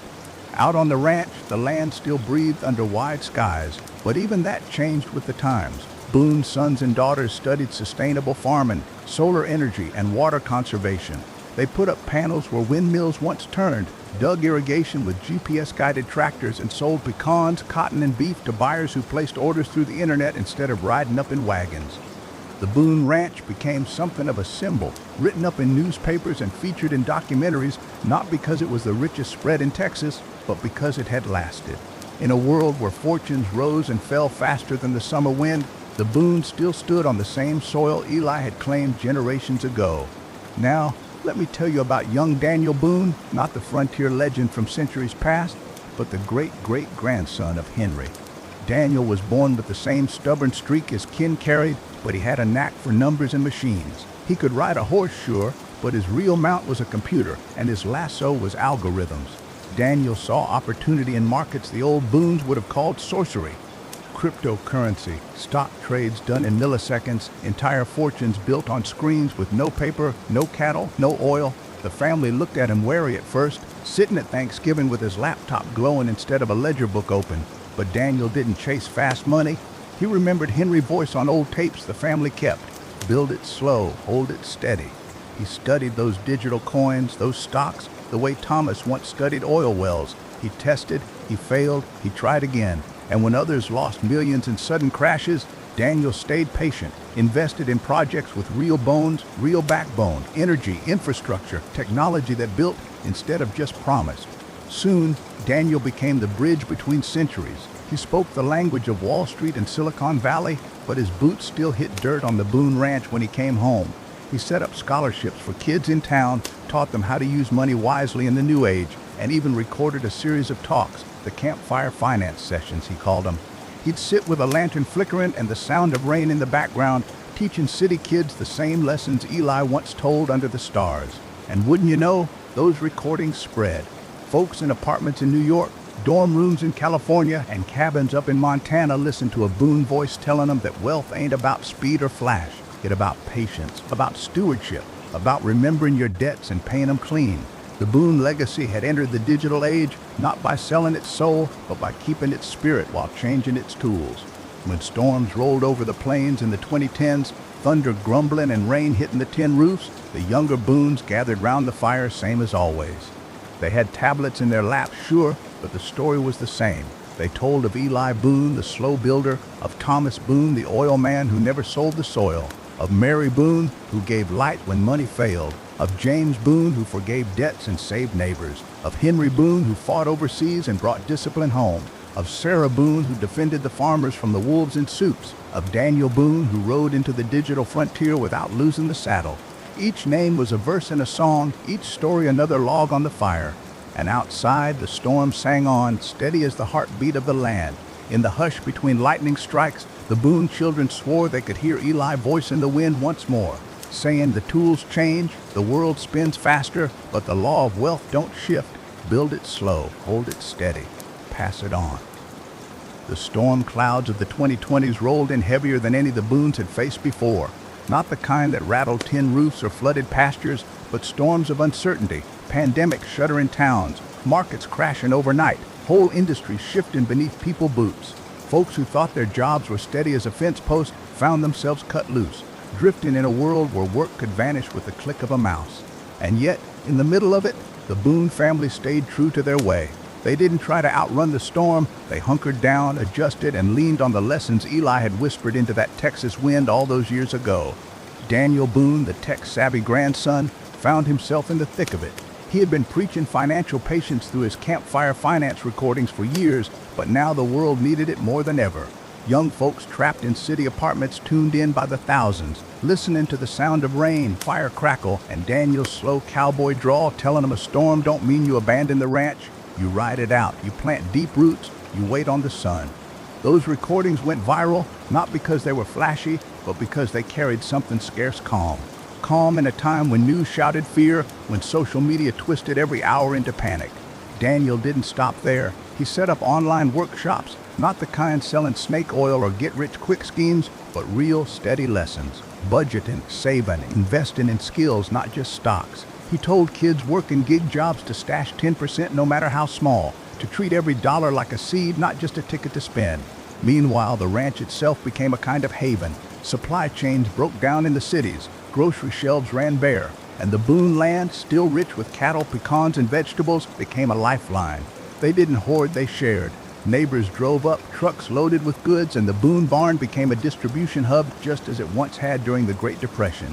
One of Daniel's cousins, Abigail Boone, saw a different kind of opportunity. She'd grown up watching her grandmother manage the ranch books by hand, but Abigail's heart leaned toward sustainability. She turned the Boone Ranch into a model of renewable energy, installing solar panels and wind turbines on the same ridges where cattle once grazed. The ranch not only powered itself but sold extra electricity back to the grid, creating another steady stream of income. Folks in town laughed at first, calling it folly, saying cowboys had no business messing with green energy. But when the blackouts hit and Boone lights stayed on, nobody laughed anymore. The Boones had once found wealth in cattle, oil, and land. Now they found it in sun and wind, in bites and bandwidth, in podcasts and workshops that stretched across oceans. And yet, through all the new, they never let go of the old. Every Friday night when the storm clouds cleared and the stars showed their faces again, the family gathered by the fire pit. Kids put their phones down, elders leaned back in creaking chairs, and stories rolled once more. They told of Eli setting his first fence, of Thomas striking oil but refusing to sell his soil, of Mary who fed neighbors with bread instead of coin, of James who forgave debts and saved lives, of Henry who fought a war and came home to build, of Sarah who took on the wolves in court, of Daniel who bridged the world of dirt and data, of Abigail who captured the wind. The campfire smoke curled upward, mixing with the cool night breeze, and the sound of crickets folded into the rhythm of the land. Children leaned in, eyes wide, as their granddaddies and grandmamas said the same words spoken for 2 centuries now. The tools change, the faces change, but the law of wealth don't shift. Build it slow, hold it steady, pass it on. And out past the firelight, the Boone Ranch stretched on into the dark, same as it always had. Proof that patience, faith, and steady hands could outlast even the wildest storm. The 2030s rolled in quiet as a sunrise, but change rode fast behind it. Machines were doing jobs folks once swore only human hands could handle. Stores without clerks, trucks without drivers, even ranches where cattle were monitored by drones humming low against the sky. The Boones didn't fight against it, but they didn't bow to it neither. They treated technology like any tool, useful if handled right, dangerous if left to run wild. Daniel's son, Jacob Boone, grew up half in the saddle, half behind a glowing screen. He was the first in the family to program sensors into the soil, letting the land itself tell him when it was thirsty, when it was tired, when it needed to rest. Some neighbors called it witchcraft, others called it lazy ranching, but Jacob proved them wrong. The Boone land yielded richer harvests than ever before, not because they worked harder, but because they listened smarter. He often repeated his great-great-granddaddy words, recorded and replayed from those old campfire stories. The land will talk if you're patient enough to hear it. While Jacob worked the soil with satellites and sensors, his cousin Lillian Boone carried the family torch in finance. She saw a world where money had gone digital, where folks swapped currency with nothing more than a blink of their phone. The temptations were everywhere. Coins made of code promising riches overnight, markets jumping wild with rumors and memes. Lillian spoke steady against the storm. She started a platform called Prairie Ledger, a plain talk financial school built on the Boone Lessons Patience Savings community. No wild speculations, no promises of fortunes from shadows. Just the simple truth that wealth grows best when tended like a crop, not chased like a rabbit. Millions tuned in, not just in Texas, not just in America, but across the globe. Her cowboy cadence, slow and sure, reminded folks of a time when trust was built face to face. She became a voice of calm in a sea of digital noise, and like her Uncle Daniel before her, she filled her teachings with the sound of rain, the crackle of fire, and the weight of quiet pauses. The Boone Ranch itself kept changing, though never faster than the family could hold steady. Solar panels lined the ridges, windmills turned against pink sunsets. Fields of cattle grazed alongside fields of wildflowers planted to feed the bees. What once was just a cattle ranch had become a living, breathing experiment in balance, the old and the new woven into one. But it wasn't just money or land that kept the Boones steady, it was memory. One evening in late summer, as the cicadas buzzed their endless hymn, the family gathered again round the fire pit. Daniel, older now, his voice rough as gravel but still clear, looked at the young ones sitting cross-legged in the dirt. They had eyes on the future, talking of coding, of robots, of cities that shine brighter than stars. He leaned forward, poking the fire with a stick, and said, "Listen here, young blood, the world gonna change more times than you can count. But every dollar you save, every acre you tend with care, every neighbor you help that don't rust, that don't vanish, that wealth you can ride with into any tomorrow." The fire popped, embers rising into the night sky, and even the youngest Boone felt the truth settle deep. Out beyond the hills, lights from the turbines blinked in rhythm with the stars, and for a moment it seemed the past and the future had sat down together, sharing the same fire, speaking the same language. The Boone legacy wasn't gold or cattle or oil. It wasn't even the land itself, though the land remained. It was the quiet courage to keep steady in a world that spun faster every year. And under the hush of that Texas night, another chapter of their story began, one that stretched into the future, but always circled back to the fire, the rain, and the voices that refused to be lost. The freight king of Dust Valley. The firelight licked along the grain of old pine logs as the rain whispered against the roof. Out there in the dark, the desert stretched wide and empty, but here in the circle of glow sat a story worth more than silver. A story about a man named Clint Mercer, who built fortune not by digging for gold nor chasing cattle, but by hauling what no one else thought worth the trouble. Clint wasn't a prospector, wasn't a rancher, wasn't even much of a fighter. Folks said he was plain, with shoulders bent from long work and hands always dirty with dust. He had no ranch to his name, no rich kin to lean on, and no stash of silver hidden under the floorboards. All he had was a mule named Sally, a wagon that rattled like loose bones, and a mind that saw need where others only saw nuisance. The story goes that Clint arrived in Dust Valley during a time when men were fevered with gold dreams. The hills rang with picks and shovels, and saloons overflowed with miners eager to spend their findings. But Clint, he didn't bring a pan or pickaxe. He brought rope, barrels, flour, salt, and boots. At first, folks laughed at him. "You'll never strike it rich selling oats when there's gold in the river," they'd say. Clint only smiled, tipped his dusty hat, and muttered, "Gold don't move itself. Men can't eat rocks." He started small, hauling sacks of flour from a town 50 miles east, selling them to miners at twice the price. The roads were rough, the sun unforgiving, and the nights filled with coyotes. More than once he nearly lost his load to bandits or broken wheels. But he learned quick how to patch a wagon with rawhide, how to guard his goods with nothing more than grit and a steady stare, and how to make deals in the dark with men desperate enough to pay dearly for bread. Clint's fortune wasn't in the flash of one lucky strike. It was in the steady clatter of his wagon wheels. Every journey brought him closer to understanding what Dust Valley truly needed. Not just food, but rope for mines, lantern oil for tunnels, nails for shacks, whiskey for tired bones, and blankets for the bitter winters. He never wasted a mile. If he brought flour west, he'd carry back timber east. If he hauled whiskey up the hills, he'd load his wagon with ore to sell in the cities. No road was ever traveled empty, no day ever left uncounted. Folks started to notice. They began calling him the mule driver, half in jest, half in awe. Over time, Clint bought another mule, then another. With each coin he saved, he didn't buy finer boots or softer beds. He bought wagons, wheels, and iron nails. Soon, where there had been one rattling cart, there were 5, creaking their way through the valley like a slow, stubborn army. And Clint, he wasn't just hauling goods anymore. He was building routes. He mapped the streams, measured the slopes, marked the shelters, and knew which trails would flood after a storm. He memorized the land like a banker memorizes figures until no road was strange to him and no mile wasted. Now, fortune don't come without hardship. Bandits grew bold, knowing Clint wagons carried value. There were nights when gunshots split the desert silence and mornings when wheels lay broken from sabotage. More than once, Clint thought about giving it all up, heading east where the roads were safer. But every time he sat by his fire, he'd hear the rumble of miners in town, cursing the shortage of flour, whiskey, or boots. Where their hunger, he'd mutter, their opportunity.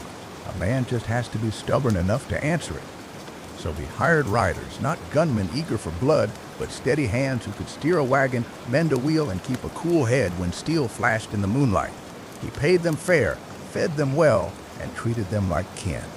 Slowly, Dust Valley learned if Clint Mercer wagons rolled in, supplies would follow. And with supplies, the town itself could breathe again. Years rolled by, and Clint freight line stretched farther than Dust Valley. He built way stations where his men could rest, barns where mules could be traded, and small shops that sold to travelers who couldn't wait for the next wagon. He didn't just haul, he built infrastructure. The miners who once laughed now relied on him. The saloon keepers toasted him, and the settlers prayed his wagons would arrive before winter set in. By the time the railroad came pushing west, Clint wasn't ruined by it like other haulers. No, he welcomed it. He struck deals with the railmen, using his wagons to bridge the gaps between the stations and the camps too far for the iron horse to reach. He expanded into freight depots, warehouses, even lending a hand in building the tracks. When folks asked him how he managed it all, he'd shrug and say, I just hauled what needed hauling, kept my eyes open, saved my silver, ain't nothing fancy about it.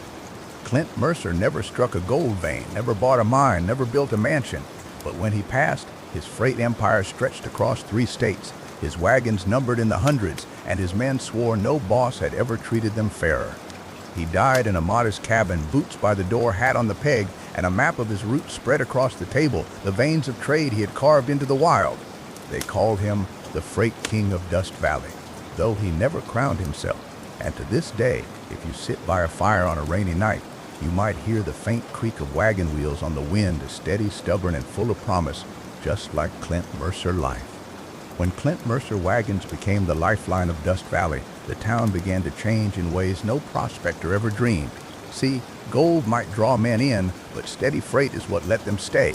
A miner with pockets full of ore couldn't eat without flour, a saloon couldn't keep its doors open without whiskey, and a family settler couldn't face the winter without blankets and coal.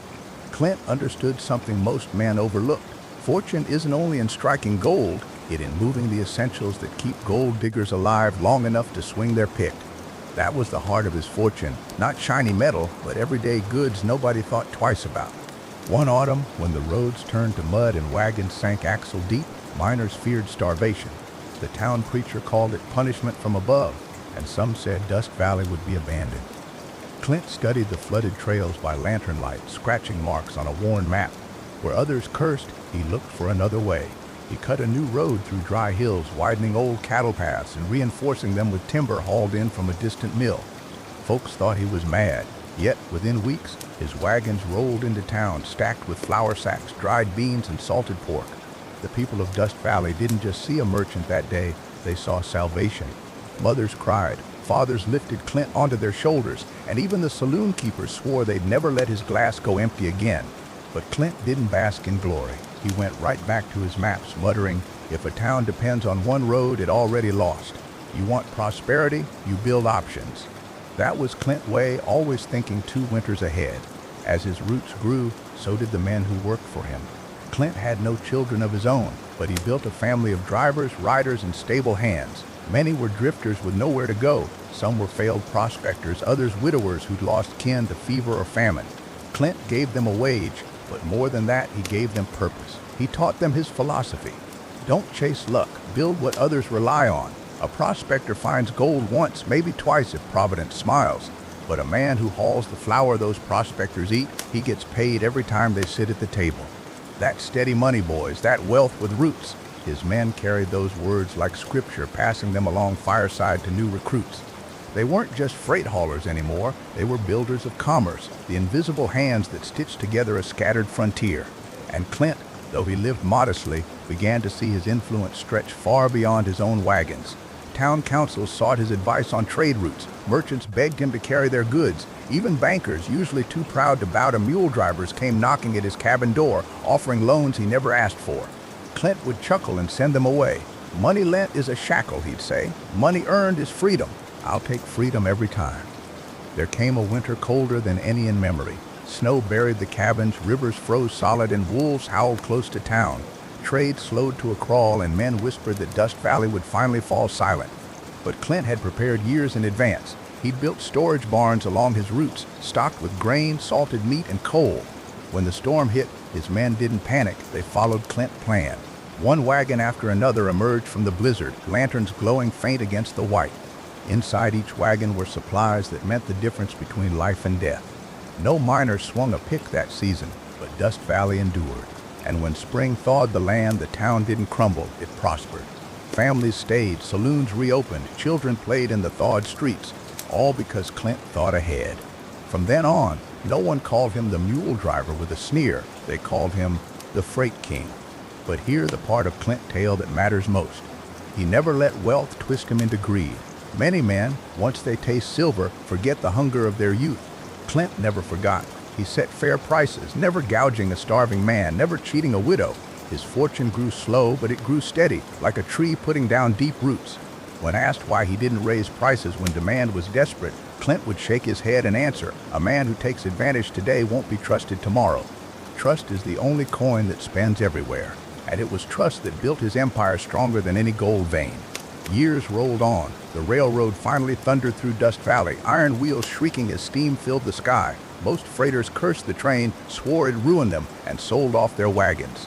Clint, though, saw something different. He shook hands with the railroad man and struck a deal that his wagons would haul what the trains couldn't reach, and in return his barns became official depots. What others saw as the end, Clint saw as expansion. His empire didn't shrink, it doubled. His men hauled freight to mines beyond the rail, carried mail to outposts, and even transported lumber for the railroad itself. Clint proved once again that fortune favors not the lucky, but the prepared. By the time Clint grew old, Dust Valley had transformed. Where once stood a ramshackle camp of miners, now rose a bustling town with shops, schools, and families. Merchants thrived, saloons sang every night, and churches rang their bells. Much of it owed itself to the stubborn mule driver who refused to let hunger or distance break the settlement. Clint passed quietly in his cabin, boots by the door, hat hung neat, maps folded on the table. He left no heirs of blood, but a family of freight men and women who carried his name like a banner. On his gravestone, carved simple by his men, were the words, "He hauled what mattered." And in those words lay the heart of wealth, not in chasing glitter, not in gambling with fate, but in finding what folks truly need and delivering it, steady as the rain, sure as the dawn. When Clint Mercer passed, the town of Dust Valley mourned like it had lost its own father. Bells tolled, wagons lined the streets, and men who once drifted with no anchor stood proud, wearing black armbands to honor the man who gave them purpose. Children whispered his name as though it belonged in Scripture, and merchants closed their doors for a day, knowing without Clint there'd be no doors at all. But death didn't close his story. Clint left behind no vaults of gold or hidden treasure, only maps, barns filled with tools, and ledgers inked with wisdom. Most men would have divided his fortune, argued over scraps, and sold his wagons for whiskey money. But Clint's apprentices weren't most men. They were his family, bound not by blood but by belief. Foremost among them was Jonah Price, a wiry driver with a sharp eye and a sharper mind. He'd ridden with Clint through blizzards and floods, once hauling medicine across frozen rivers with nothing but grit keeping the wheels turning. Jonah carried Clint lessons like scars, and when the Freight King boot stood empty, it was Jonah who gathered the crew. Around the fire that night, rain pattering on the canvas above, Jonah spoke words Clint might have said himself. Clint gave us a trade, but more than that, he gave us a creed. We ain't just hauling goods, we're hauling trust. If we keep that alive, Clint ain't gone. He riding with us still. The men nodded, and so it was decided the Mercer Freight Company would live on. Years passed, and under Jonah's hand, Clint Empire didn't wither, it grew. The railroad stretched further west, and Jonah struck deals just as Clint had, ensuring their wagons carried freight where iron tracks couldn't reach. They built outposts in distant towns, each one stamped with a simple sign, Mercer Freight, steady as the dawn. That phrase became more than a slogan. To settlers, it was a promise. No matter the storm, no matter the distance, Mercer Freight would deliver. Families saved for months just to ride their wagons into new lands, knowing that with Mercer men on the trail, they wouldn't starve on the journey.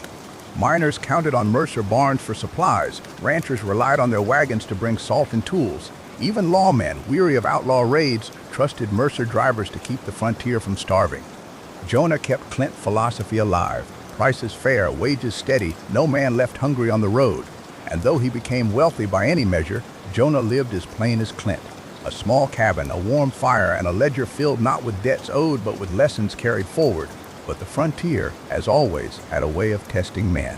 A new rival rose, a slick banker named Horace Vail, who bought up freight companies and squeezed towns dry with high rates. He laughed at the old Mercer ways, mocking Jonah honesty. "Trust don't buy iron," Horace would sneer. "Gold does, and I'll have it all." Vail wagons were painted bright, his riders wore polished boots, and his posters promised speed. For a season, many towns turned away from Mercer Freight, lured by cheaper promises. Jonah didn't panic, didn't beg. He gathered his crew and reminded them of Clint's words, "Fortune favors the steady. A man who takes advantage today won't be trusted tomorrow." Sure enough, Vail wagons broke down, his drivers skipped towns, and his promises turned hollow. When a blizzard struck, Mercer Freight alone delivered, their lanterns glowing through the snow. Townsfolk who once doubted came crawling back, and Vail Empire crumbled as fast as it rose. Trust had outlasted greed once more. Jonah grew older, his hair turning silver under the wide-brimmed hat.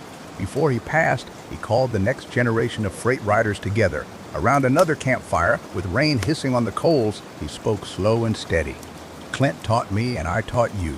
Wealth ain't measured in gold stacked or barns filled. Wealth is measured in folks remembering your word as good as the sunrise. If you hold to that, Mercer Freight won't just outlast me, it'll outlast this whole frontier." And so the creed carried on. Decades later, long after railroads crisscrossed the land and towns grew into cities, Mercer Freight still rolled on. The wagons had changed, now iron wheels, steam engines, and later motor cars bore the name. But the principle never wavered. When others cut corners, Mercer delivered. When others gouged prices, Mercer stayed fair. Through wars, depressions, and droughts, the name carried weight. And every driver, no matter if he rode a mule, a wagon, or an engine, learned the old line by heart: "We haul what matters." Clint Mercer, the mule driver who once scratched maps by lantern light, became more than a man. He became a lesson, a story told around fires and in classrooms, a whisper to young dreamers that true fortune ain't in chasing glitter, but in building steady, in earning trust, and in delivering what others need most. Generations passed, the world grew unrecognizable, but his wisdom echoed, soft as rain on a cabin roof, strong as a campfire glow in the dark. Don't chase luck, build trust, all what matters. And with that creed, the Freight King legacy rode on forever. By the turn of the century, the land had changed.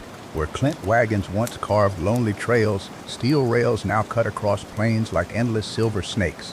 Steam whistles replaced the call of mule drivers, and city skylines climbed higher than the smoke from 100 campfires. Yet still, wherever men gathered and goods were needed, the name Mercer carried weight. Jonah Price apprentices had grown into seasoned men, and their sons and daughters now wore the Mercer badge, no longer stitched on dusty coats but painted proudly on locomotives and freight depots. In towns that sprouted where Clint once camped, you'd find a Mercer warehouse, not flashy, not gilded, but sturdy and reliable. Folks said Clint Ghost must have been watching over, for while other companies boomed and busted with the fever of speculation, Mercer Freight grew slow and steady like crops watered with care. They never rushed, never overpromised, never cut corners. And when panics rattled the markets, when banks shuttered and fortunes vanished overnight, Mercer stood steady. Their workers never missed pay, their contracts never broke, and their wagons, now rail cars, rolled on. That reputation carried across states like a wind-blown tail. Businessmen who'd lost everything in reckless ventures sought steady partnerships with Mercer. Families entrusted their savings, their very livelihoods, to shipments marked with the old horse and lantern emblem. And though gold piled high in Mercer vaults, the company never chased extravagance. The wealth was reinvested, new lines laid, new barns raised, new hands hired. But prosperity brought temptation. Not everyone who bore the Mercer name stayed true to Clint Creed. It was in the second generation, under a man named Thomas "Tom" Mercer, Clint's nephew, that cracks began to show. Tom was clever, sharp with figures, and ambitious. He wore fine suits and smoked imported cigars, speaking less of trust and more of opportunity. Some said he never truly knew Clint, only the legend.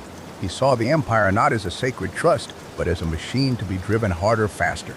Under his watch, wages were squeezed, routes were expanded beyond reason, and flashy ventures drained coffers. It was Jonah's grandson Caleb Price who noticed first. Caleb had been raised on Clint tales, slept under wagon canvas as a boy, and rode engines as a man. When Tom began undercutting contracts and signing deals with questionable partners, Caleb spoke up. "This ain't Clint way," he warned one night, standing in Tom's office while rain lashed the windows.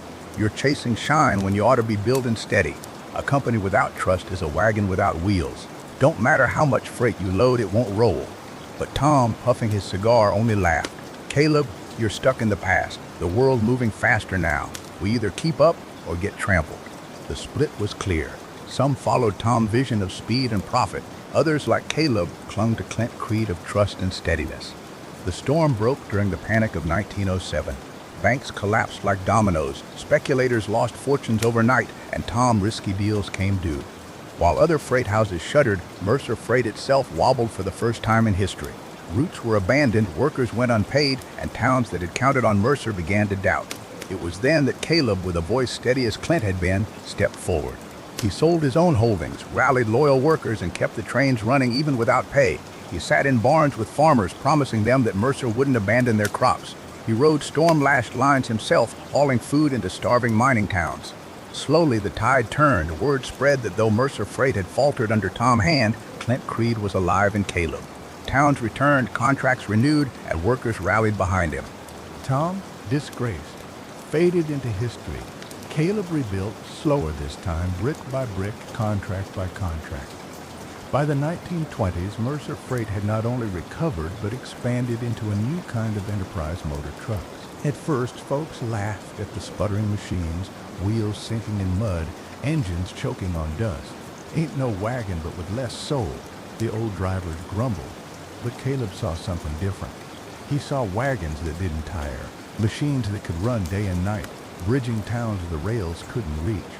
He invested carefully, building motor depots alongside barns, training wagon drivers to handle engines. And true enough, as roads improved, trucks carried Mercer Creed further than horses ever had. Where rail ended, Mercer trucks rolled. Where trucks stopped, wagons still carried. A network grew, seamless, steady, honest.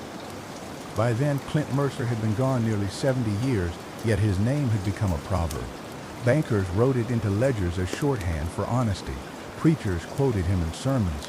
Children in schoolhouses wrote essays about the freight king who taught a frontier that wealth came not from greed, but from trust. The Depression struck hard, but Mercer Freight endured again, not by luck, but by creed. When others fired workers, Mercer cut wages evenly so no one was abandoned. When farmers couldn't pay cash, Mercer accepted crops, timber, or even labor as fair. In return, when the economy revived, loyalty bound tighter than steel rails. By the time Caleb passed, the Mercer legacy had entered a new century, with its boots still muddy, its hands still calloused, and its reputation untarnished. On nights when storms rattled windows and the wind howled across the plains, old drivers still gathered around fires. They'd sip coffee, boots stretched toward the flames, and tell newcomers the same story of Clint Mercer, who started with mules and maps scratched in lantern light, who proved that trust could outlast gold, and whose creed carried wagons, trains, and trucks across generations. And every so often, a young driver would ask, but what happens when times change again, when machines replace us altogether? The older men would smile and shake their heads. Machines don't earn trust, men do. And as long as Mercer men keep hauling steady, there'll always be a place for us. And with that, the firelight glowed warm, rain pattered steady, and Clint Ghost rode on unseen but never forgotten. The Second World War came like a thunderstorm across the land, and every railroad, every truck line, every shipyard was called upon. Mercer Freight, by then a seasoned name, answered without hesitation. They hauled tanks eastward, food westward, steel and coal to the heartland, and munitions to the coast. Men who had once carried grain and cattle now hauled war cargo, knowing each load mattered. And true to Clint's creed, Mercer never once gouged, never once broke faith. While others sought quick profit in wartime contracts, Mercer signed steady agreements, fair prices, honest deliveries. It cost them in the short run. But when the war was won and peace returned, folks remembered. Veterans came home and went to work for Mercer. Cities rebuilding their industries turned to the name that had never failed them. But the world was changing fast. Planes now crossed the skies. Ocean liners became cargo ships. And in the harbors, a strange new thing appeared, steel containers. Big, ugly boxes, all the same shape and size. At first, the old hands laughed. Where the skill in that? Anyone can haul a box. But once again, Mercer men saw further. They realized those steel boxes could cross from ship to rail to truck without ever unloading. Less theft, less damage, faster deliveries. And so, before most others, Mercer invested. They built container yards, laid tracks to the ports, and bought ships to match their wagons. By the 1960s, Mercer Freight was no longer just a company of rails and roads. It was a network, a web that stretched from Kansas farms to European ports, from Texas oil fields to Asian harbors. Clint horse and lantern emblem now adorned steel containers stacked 5 high on ships bound for oceans he never saw. And still the creed held. We don't chase shine, we carry steady. Yet with growth came danger, not from bandits on trails, but from boardrooms and glass towers. By the 1980s, corporations were merging and swallowing each other whole. Wall Street men in polished shoes eyed Mercer Empire like buzzards on a fence. They saw assets, not heritage, profit margins, not promises. In one famous meeting, a young executive, hair slicked, tie gleaming, leaned across the table at William Mercer. "Great-grandson of Clint, sell to us," he said. "You'll be rich beyond measure. Mercer Freight is old-fashioned. We'll modernize it." William leaned back, his voice calm but firm. "Young man, you can buy wagons, ships, even rails, but you can't buy trust, and that all Mercer really owns." The deal never happened, and while other firms rose fast and fell faster, Mercer endured. Still, not every challenge was so clear. Globalization brought fierce competition. Foreign carriers with cheaper labor undercut routes. Fuel prices swung wild. The world of commerce no longer ran on handshakes but on digital ledgers and complex contracts. And yet, whenever a storm hit, oil crises, recessions, financial crashes, Mercer held steady. They didn't promise what they couldn't deliver. They didn't gamble on risky schemes. Workers knew their jobs were safe. Customers knew their goods would arrive. Banks knew Mercer debts would be honored. It was slow growth, but steady. And in a world addicted to speed, steadiness became a treasure. By the dawn of the 21st century, Mercer Freight had become a quiet giant. Not the biggest, not the flashiest, but respected everywhere. Their containers moved through ports in Shanghai and Rotterdam. Their trucks rumbled down American interstates. Their trains still thundered across the plains.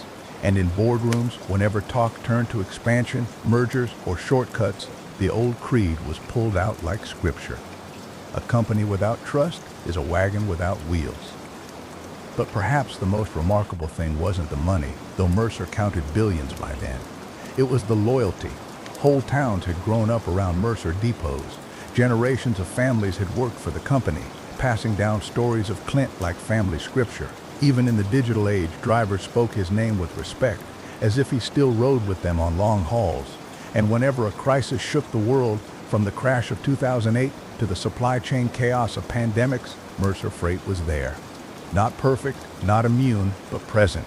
Their ships docked, their trucks rolled, their rails sang. Customers who had been burned by fast-talking rivals came back, whispering the old saying like a prayer, "If Mercer carries it, it'll get there." So the story of Clint Mercer didn't end in the dust of wagon trails.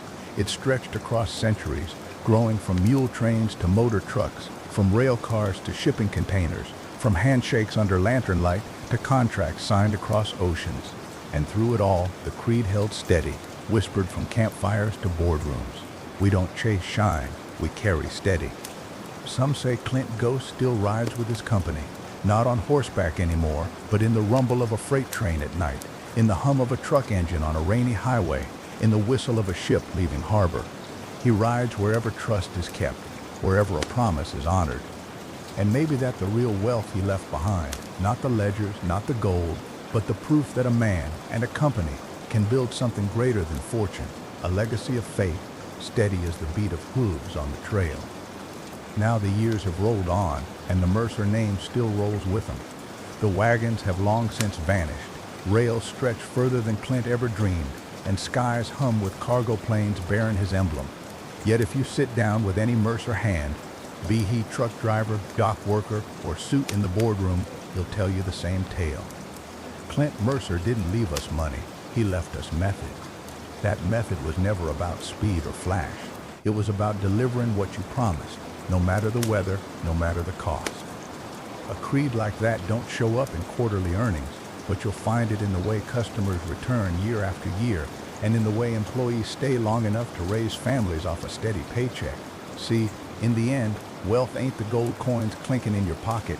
Wealth is the peace that comes when folks know they can trust you. It's the quiet strength of having a reputation so solid, storms can't wash it away. Clint understood that. He saw money as the byproduct, not the prize. The prize was honor, keeping your word like a horse keeps its stride. They're a story Mercer men still whisper round truck stops and port taverns. They say one foggy night in the late 2000s, a driver named Carl broke down outside Denver with a load of medical supplies bound for a children's hospital. Storm was rolling in, snow already covering the highways. Dispatch asked if he wanted to wait it out. Carl shook his head. Kids don't wait on storms. So he chained his tires, coaxed that engine up icy grades, and rolled into the hospital dock just before dawn. Nurses wept as they unloaded the cargo, knowing the medicine would save lives. Carl didn't think it special, he just said, "That the Mercer way." And in that moment, every ghost of the trail, Clint, the first wagons, the lantern-lit depots, seemed to ride with him. Now folks these days chase quick riches like tumbleweeds in the wind. They think fortune a lottery ticket, not a long trail. They want the shine, not the steady. And many burn out quick, leaving behind ashes where dreams once stood. But those who study Mercer Freight learn something different. They learn that patience, grit, and faith can build wealth deeper than any gold rush. They learn that slow steps, taken honest, will carry you further than any wild sprint. And they learn the truest secret of all, that money itself don't bring sleep at night. But trust, earned and kept, will let a man rest easy under the stars. Sometimes, late at night, engineers riding long rails swear they hear hoofbeats alongside their trains. Truckers rumbling down wet highways claim a shadow rides in their mirrors. Sailors on container ships, far out at sea, sometimes hear a low whistle carrying across the waves. They say at Clint Mercer, still riding watch, making sure the freight rolls on. Not for profit, not for glory, but because a promise was made, and a Mercer don't break promises. So if you're listening now, with rain tapping soft on the window, or fire crackling low in the pit, take this lesson with you. Fortune favors the steady hand. Success comes not from chasing shine, but from carrying steady, day after day, mile after mile, through storms, through quiet, through all the long roads of life. And if ever you find yourself weary, tempted to quit, remember the old creed. We don't chase shine, we carry steady. That creed built wagons from dust, rails from iron, ships from steel, and wealth from faith. It can build your life too if you let it. And maybe, just maybe, when you've walked your trail true and left behind more trust than treasure, you'll hear those hoofbeats on the wind. A cowboy ghost, riding eternal, nodding in quiet respect. That'll be Clint Mercer, tip of his hat, riding on. Clint Mercer's name became more than a story, it became a compass. Generations passed, steel towers rose where wooden depots once stood, and yet the Mercer creed guided each new hand that joined the outfit. In time, the company moved into spaces Clint never imagined. Logistics software, global air routes, and ocean trade corridors, all stitched together with the same care a cowboy once gave to mending leather tack. Some said Mercer Freight wasn't just moving cargo anymore, it was moving the heartbeat of commerce itself. But here the part worth remembering, no matter how far the reach, every manager was told the same words on their first day: don't chase shine, carry steady. And folks carried it in ways you wouldn't expect. There was a young accountant named Rosa, fresh from college, working long nights checking ledgers that stretched from Shanghai to Sao Paulo. One evening she spotted a slip. Not big, not flashy, but a small discrepancy that could have grown into a heap of trouble down the trail. Instead of sweeping it quiet, Rosa raised the alarm. Some thought she was foolish, risking her neck over pennies. But upper brass remembered the Mercer way. They dug deep, found a pattern, and caught a whole chain of fraud before it could bleed the company dry. When they asked Rosa why she spoke up, she shrugged. You told me steady hands matter more than shine. I figured telling the truth was steady. She didn't know it, but in that moment, Rosa was riding the same trail Clint rode, guarding more than freight, guarding trust. And then there was Malik, a truck driver hauling the night shift from Houston to El Paso. Storm tore across the desert, rain hitting the cab like gravel, roads half washed away. Dispatch called, asking if he'd wait till morning. Malik's voice came calm. Can't. Cargo oxygen tanks. They're bound for a hospital. So he eased that rig along, slow and sure, white lines vanishing under sheets of rain. By dawn, he rolled into El Paso, tired but proud, watching doctors rush to unload the tanks. Later, he sat in the break room, coffee steam rising around him. It wasn't about heroics, he told the others. It was about doing what Mercer hands have always done. At the heart of this saga, friend, it ain't about wealth stacking up like poker chips. It's about people standing tall in small moments, choosing faith over flash, steady over shiny. Wealth followed, sure enough, fortunes so wide they stretched across oceans, but the true inheritance was grit. Even outsiders noticed. Wall Street analysts scratched their heads, wondering why Mercer Freight kept thriving while others fell to pieces. They wrote reports about efficiency, technology, market timing, but those who knew the old story smiled quiet. It wasn't spreadsheets or apps, it was a promise made long ago by a cowboy who rode steady. Now let me tell you something that don't show up in any balance sheet. Some nights, in the big Mercer Tower, janitors claim they hear hoofbeats on the marble floor. Security guards on graveyard shift swear they see a shadow leaning near the elevators, hat tipped low. And out in the yards, when rain coming hard and trailers line up like cattle waiting for feed, drivers talk about a figure on horseback riding slow between the rigs, checking each one like he's still keeping watch. Folks don't spook easy in this line of work. They just nod and say, Clint's still here, making sure promises get kept. So if you're sitting here, listening by firelight or drifting towards sleep with rain against your window, take this lesson with you. Don't measure your wealth by the shine of coins or the noise of applause. Measure it by the steadiness of your hand, the faithfulness of your word, and the trust others place in you.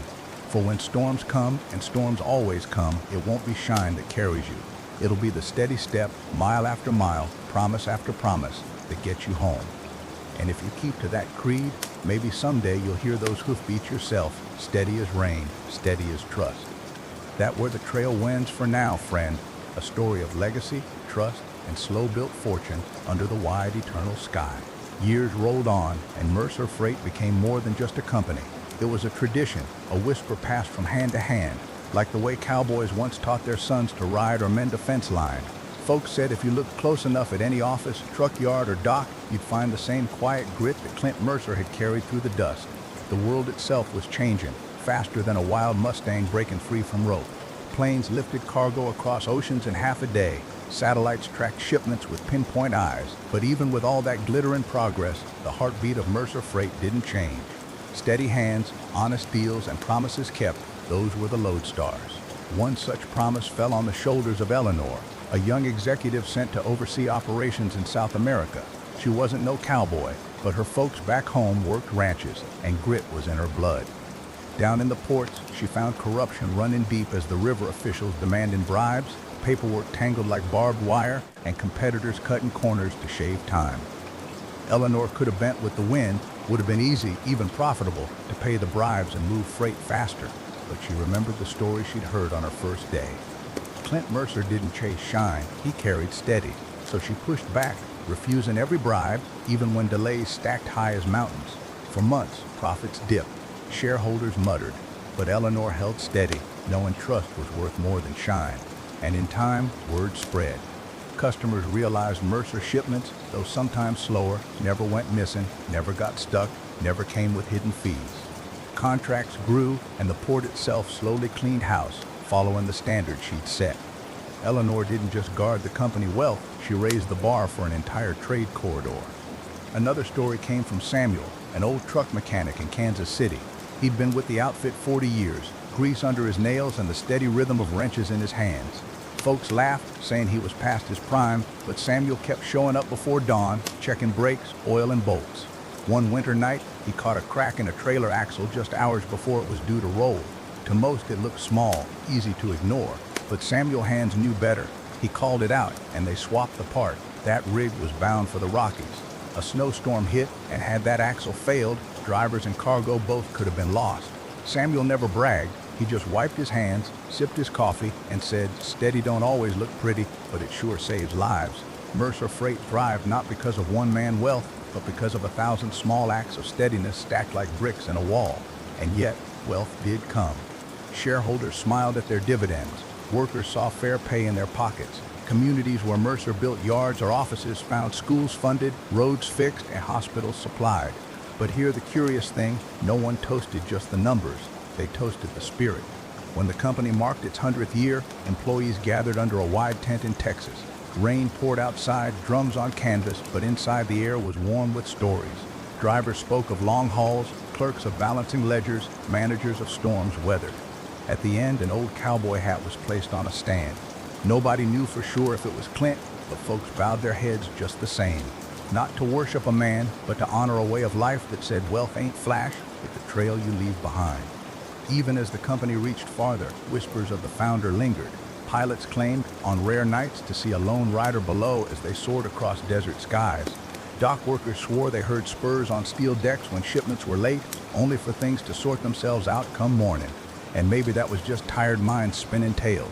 But maybe, just maybe, the spirit of a man who chose steadiness over shine was still riding, keeping watch. So if you find yourself restless tonight, listening to rain or the crackle of a fire, take heart in the Mercer way. You ain't got to be rich to be wealthy. Wealth is the peace in knowing your word is good, the trust others place in your hands, and the trail you blaze steady as a horse gait.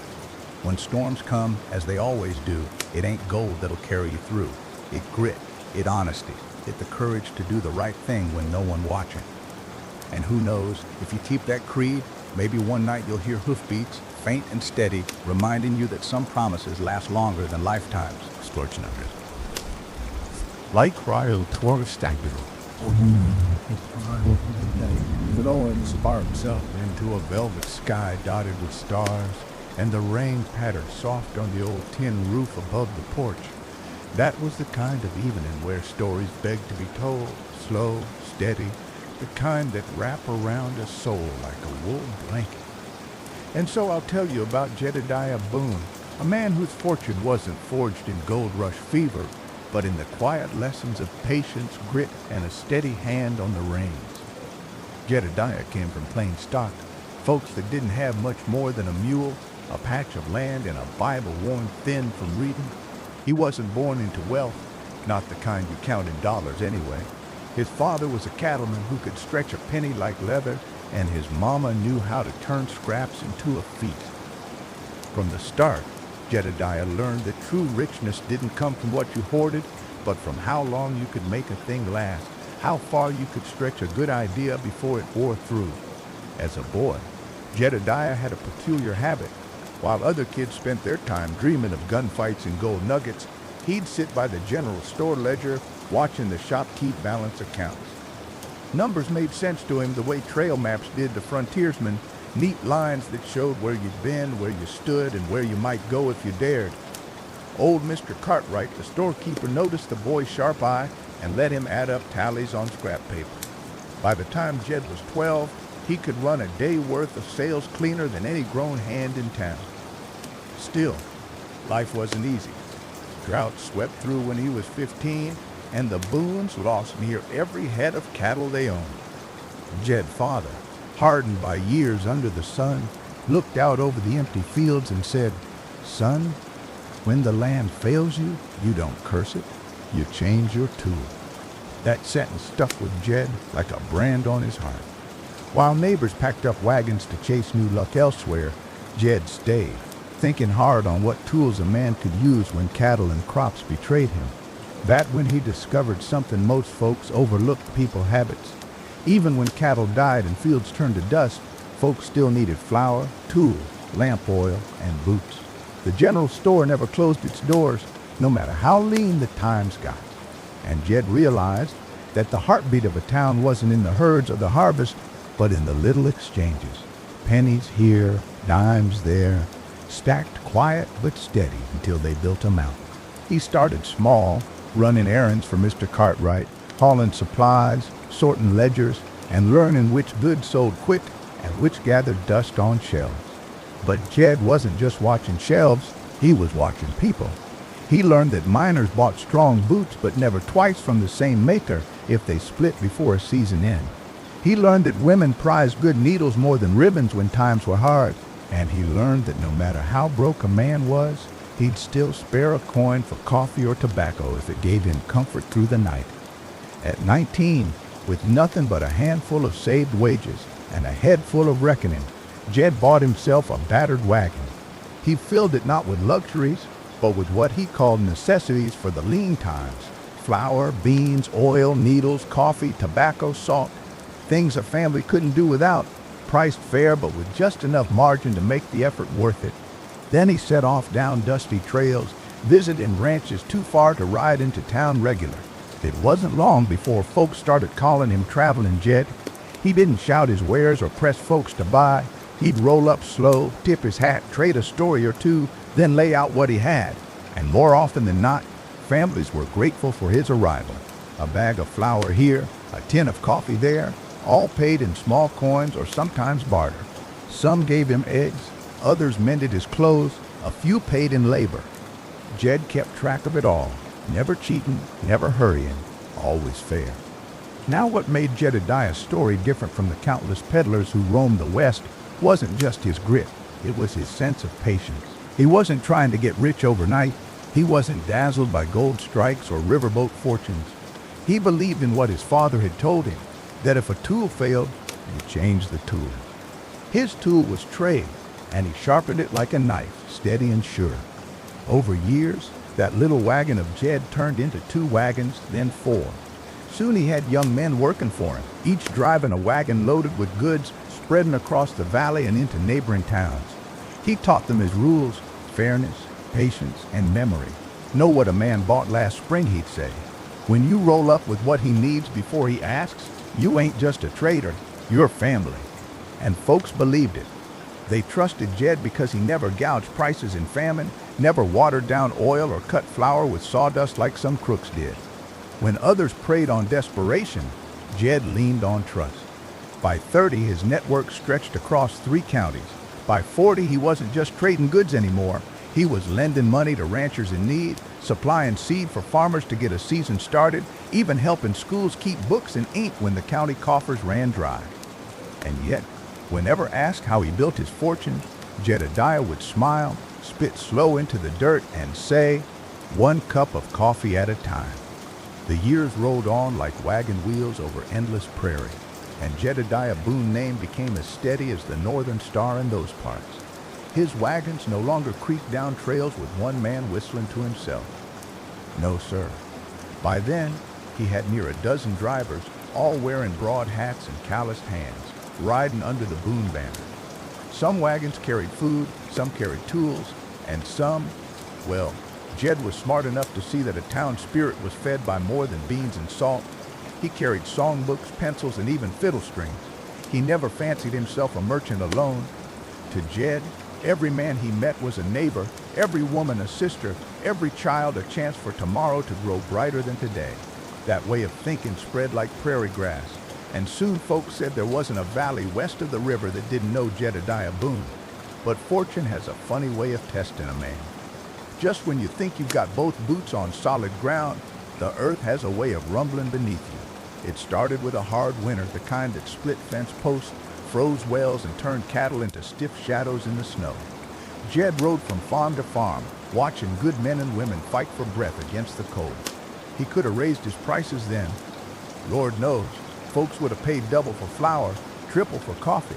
But Jed did the opposite. He cut prices, near down to his own cost, just to keep bellies warm and spirits lit. Some of his men thought he'd lost his mind. Boss, they said, we'll be broke before spring comes. Jed just nodded, his eyes on the snow drifting like ashes from heaven. Money like a horse, he told them. It'll carry you far if you treat it right, but you can't ride it into the ground and expect it to rise again. Our neighbors are our pasture. Keep them alive and we'll never starve. Spring did come, as it always does, melting snow into streams and waking fields back to green. And with it came gratitude. Families who might have packed up and fled now stayed.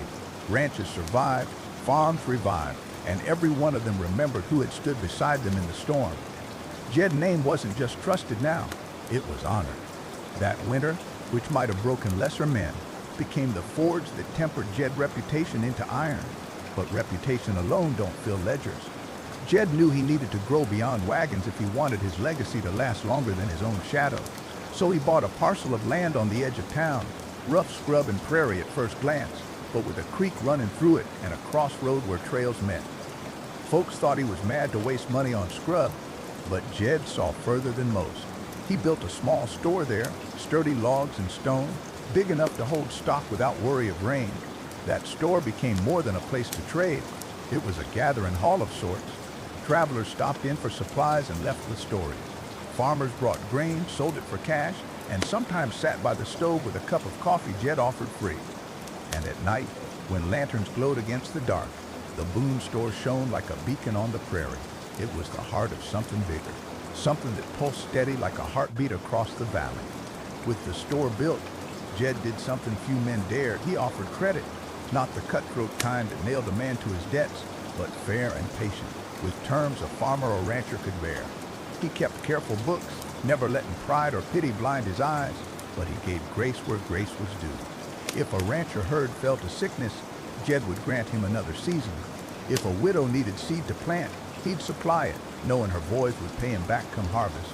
And sure enough, most did. Those who couldn't, well, Jed knew loss was part of life, but more often than not, his gamble on trust paid richer than gold. By the time Jed hit 50, the Boone Trade Company, though he never called it that himself, was the backbone of 3 counties. Wagons rolled out weekly, the store bustled daily, and word was, a man could do better asking Jed for help than appealing to any bank in the state. Yet, Jedediah never let the shine of silver blind him to the lessons his father taught. Every night, he'd sit on his porch, lantern glow on his face, watching the horizon like a man waiting for a friend. He'd whisper to himself, "Don't ride the horse into the ground, keep the pasture alive." Now, it'd be a pretty picture if I stopped there, but life don't roll in straight lines. Trouble came again, not from weather this time, but from men. With Boone's success came envy, and envy draws wolves. A slick fellow by the name of Silas Dugan rode in, sharp suit, silver tongue, and pockets deep with bank money from back east. He opened a store right across from Jed, flashy as a riverboat casino, shelves stacked high with goods shipped in bulk, and his prices, Lord, they were half of Jed. Folks buzzed about it, whispering that Jed time was done. That old Boone couldn't keep up with the modern ways. Jed didn't rage, didn't panic. He just kept his pace. He told his drivers, let him sell cheap. We ain't selling goods, we're selling trust. At first, business did dip. Some folks, dazzled by Silas' bargains, wandered over to the new store. Jed watched with calm eyes, though inside, I reckon his stomach twisted like a rope. But sure as seasons change, those cheap goods showed their worth. Boots that split after a month, Coffee so bitter it soured a man mood, flour cut with chalk. Customers came back to Jed, ashamed, some angry, some near starving after losing their coin. Jed welcomed them without scorn. Every man got to test the trail himself, he said. Now you know which path holds. Dugan's store didn't last 3 winters. When it folded, Jed quietly bought the land, not to gloat, but to plant a schoolhouse.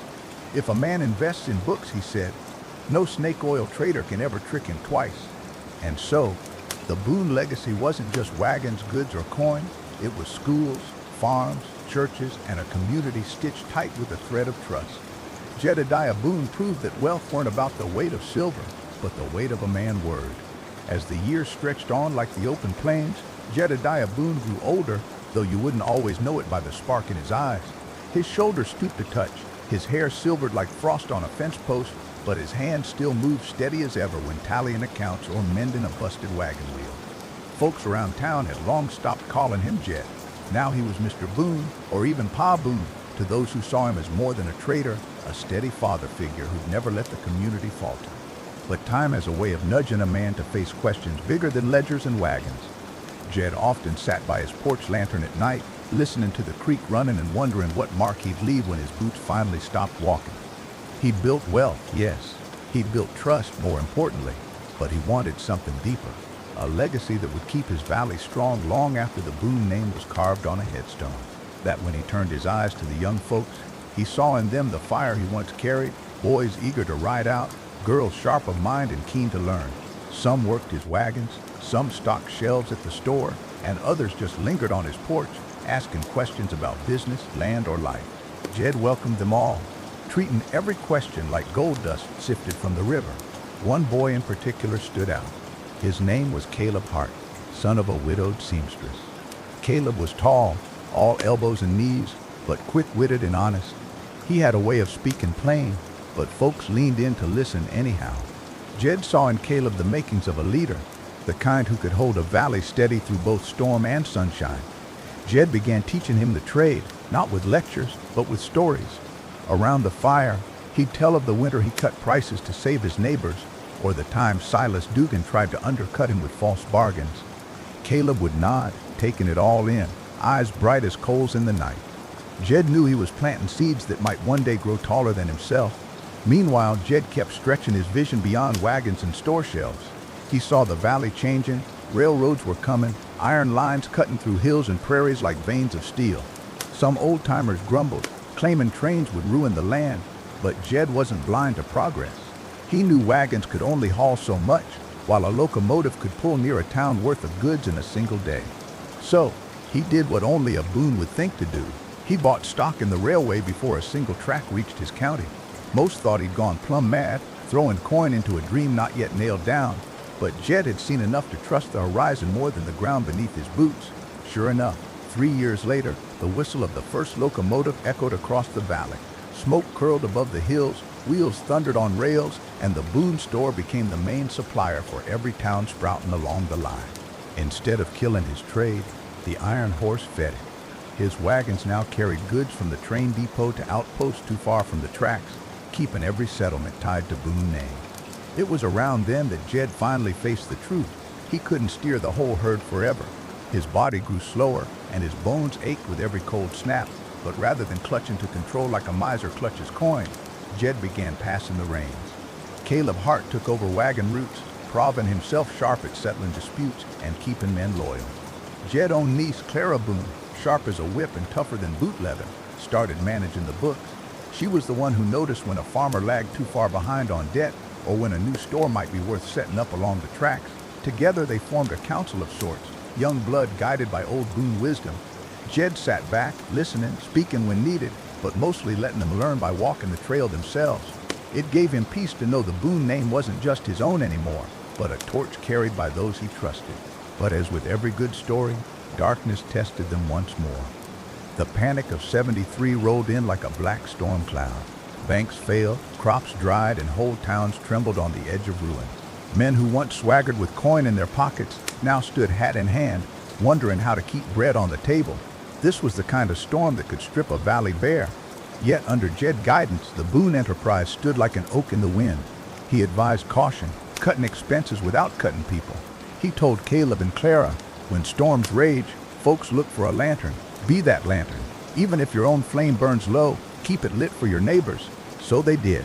They extended credit carefully, never cruelly. They bought grain in bulk when prices bottomed, then shared it with families who'd have starved otherwise. Slowly, painfully, the valley pulled through, and when the panic passed, Jed Boone's name shone brighter than ever. By then, Jed was too frail to ride wagons or tally books, but every night he'd sit by the fire, wrapped in a wool blanket, while Caleb read aloud the ledgers or Clara shared news of the day. He'd smile, nod, and sometimes chuckle, pride swelling like the river in spring. "You've done it," he whispered one night, voice thin but steady.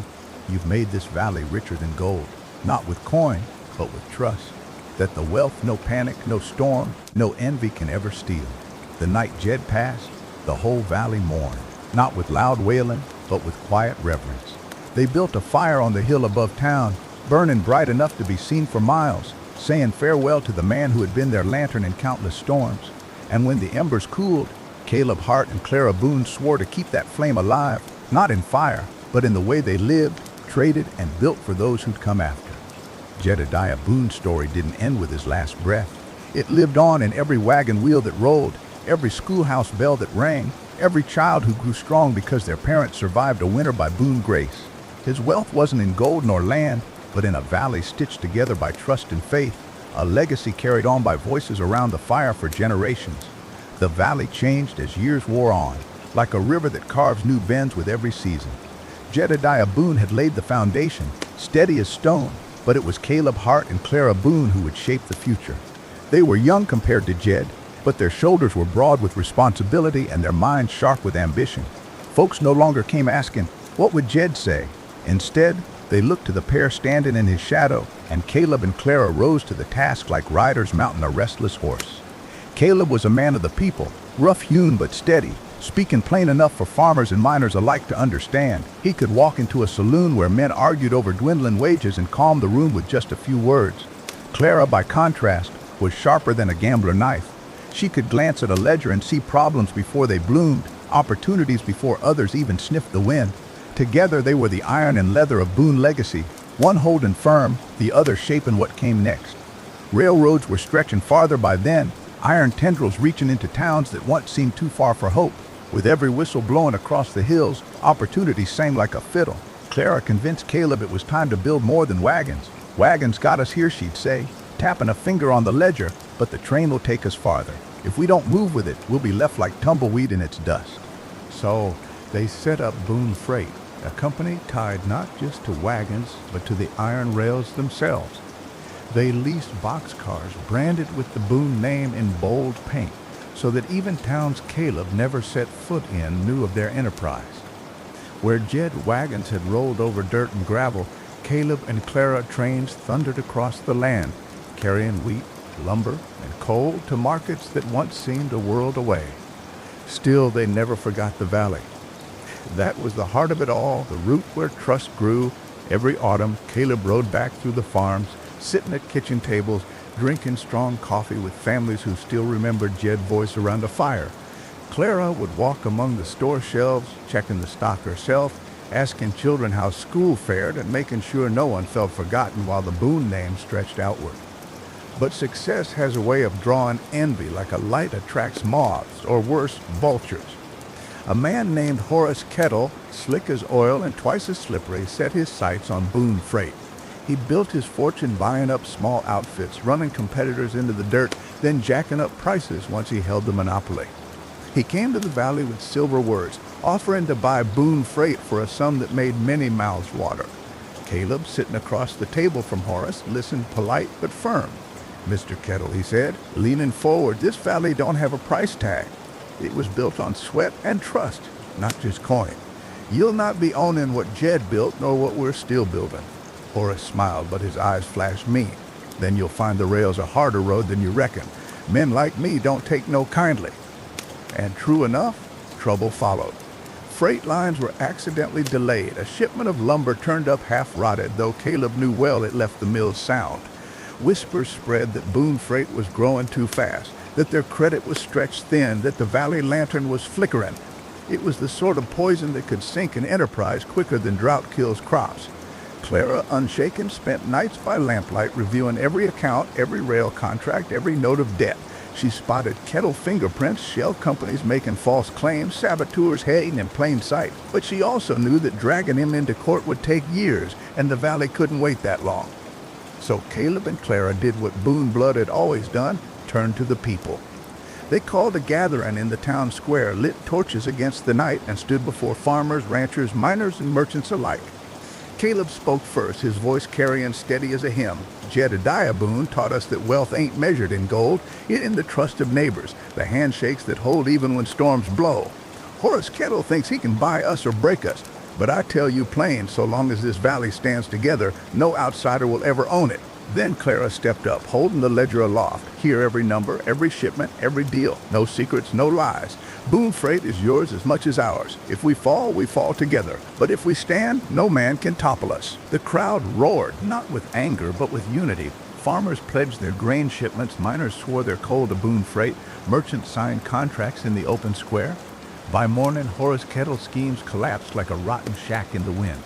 He left the valley bitter, muttering curses, but powerless against a community that chose loyalty over greed. Years rolled on and Boone Freight grew stronger, not by greed, but by grit. Clara opened a schoolhouse with profits from the rail, teaching children more than just reading and writing. She taught them sums, contracts, even the basics of trade, believing that a valley educated was a valley unbreakable. Caleb, meanwhile, expanded routes to new states, but he always rode back, boots dusted and face lined with travel, to sit once more among his people by the fire. One night, much later, Clara looked out over the town from the porch of the Boone store. Lanterns glowed in every window, laughter floated from saloons, and the whistle of a train echoed faint in the distance. She turned to Caleb, gray now at the temples. "We did it," she whispered. Caleb shook his head, smiling soft. "No, Clara, the valley did it. We just kept the flame lit." And as the stars wheeled overhead, the fire on the Boone porch burned steady, a lantern against the dark, just as Jed once promised it always would. Time has a way of softening even the hardest edges, but it never quite dulls the fire in certain folks. Caleb Hart and Clara Boone were seasoned by the years now, their hands weathered like worn leather, their eyes bright as ever. The Boone Freight empire stretched farther than anyone had reckoned, yet the two of them still walked Main Street like they were no different than the folks selling apples from wagons or hammering nails into barn beams. That was the way of it. No matter how far the Boone name traveled, the valley was their anchor. Caleb had grown fond of spending evenings on the front porch, sitting in an old rocker, his boots crossed at the ankles. He'd puff on a corncob pipe, the smoke curling up into the cool air, while Clara would work a quilt in her lap, the steady rhythm of her needle matching the sound of crickets humming in the tall grass. Sometimes young families would wander by, their children pointing at the two old figures and whispering like they were legends out of a storybook. Clara always waved them closer, inviting them to sit a spell, telling stories of Jedediah Boone and the hard roads that built their fortune. But the truth was, Caleb and Clara were thinking more and more about the future. They knew time was no respecter of wealth or grit. The Boone name had survived Jed, and it would have to survive them too. Trouble was, they didn't have children of their own. That didn't gnaw at them so much in younger years, but now with the candles burning lower, they wondered who'd keep the lantern lit when their own light dimmed. One autumn, when the harvest was rich and the valley bustled with laughter, a boy wandered into their lives. His name was Daniel Pike, a wiry lad with hair like straw and eyes as sharp as a hawk. He was the son of a miner who'd passed in an accident deep underground, leaving Daniel and his mother to scrape by on little more than the charity of neighbors. Caleb spotted the boy working odd jobs, sweeping floors, hauling buckets, and saw something familiar in him, the same hunger Jed once carried when he first staked his claim on this valley. "Come here, boy," Caleb said one day, leaning on his cane outside the Boone store. Daniel shuffled over, dirt on his cheeks, suspicion in his eyes. "You ever thought about what you want to be?" Daniel shrugged. "Just want to help Ma, keep food on the table." Clara, standing beside Caleb, knelt down to meet the boy gaze. "What if we showed you how to do more than scrape by? What if we taught you how to build, not just for yourself, but for everyone around you?" From that day, Daniel became their shadow. He followed Caleb into the rail yards, learning how to speak plain with men twice his age. He sat at Clara's desk in the evening, studying numbers until his eyelids sagged. He rode wagons through rainstorms and boxcars across state lines, taking in every detail like a sponge soaking up water. Caleb and Clara never called him son, but in their hearts, that's what he became. Under their guidance, Daniel grew strong in character, not just in skill. He learned that money without trust was like a horse without reins, fast, but wild and likely to run off a cliff. He learned that every handshake mattered, that promises made around a fire were worth more than signatures on paper. And perhaps most importantly, he learned the Boone Creed. Wealth wasn't measured in coin, but in the prosperity of neighbors. By the time Daniel turned 20, he was already carrying himself with the calm authority of a man twice his years. Farmers sought his advice, merchants asked his opinion, and even the grizzled railroad men tipped their hats when he passed. Caleb would watch him sometimes, pride shining in his old eyes, and mutter, "Boy got the makings of a Boone, even if he wasn't born one." Still, life was never without storms. A drought swept the valley one summer, harsher than any living soul could recall. Crops shriveled, wells ran low, and desperation crept into every household. Folks began whispering again, fear gnawing at the unity that had held them together through so many trials. Some even wondered if Boone Freight had grown too big, too distant to care for the very people who'd built it. Daniel, now carrying more responsibility, took it upon himself to face the crisis head-on. He gathered townsfolk in the square, just as Caleb and Clara once had, and spoke with a fire that lit up the night. "I know times are lean," he said, his voice steady as the hills, "but the Boone way has always been to share the burden. What we have, we'll stretch together.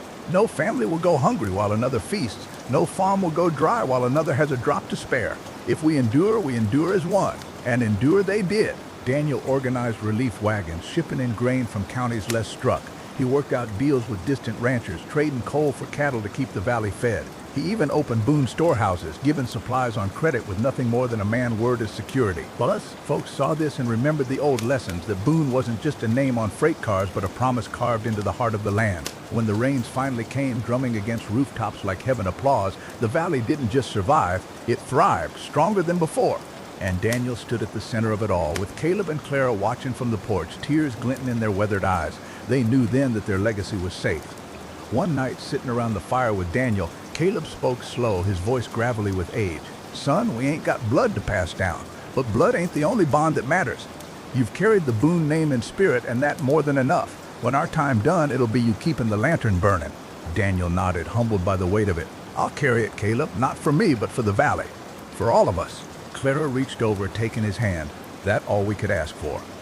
The fire crackled, the rain pattered soft on the roof, and for a moment the three of them sat in silence, a family bound not by blood but by purpose, lit by the glow of a lantern that would never fade. Caleb rose before dawn most mornings, long before the roosters had their say.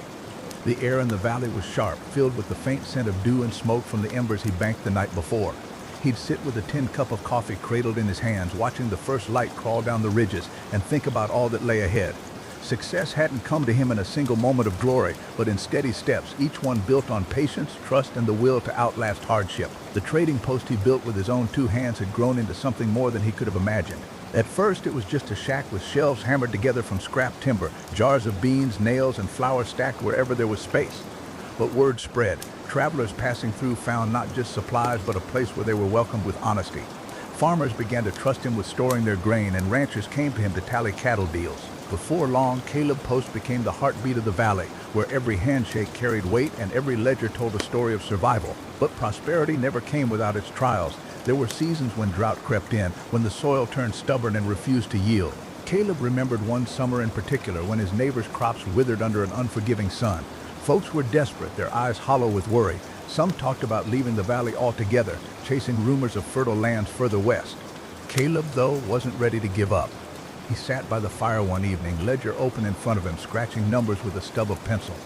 If he loaned out too much grain from his stores, he'd risk not having enough to keep the post running. But if he held back, families would starve, and trust, that most valuable currency of all, would die quicker than corn in the heat.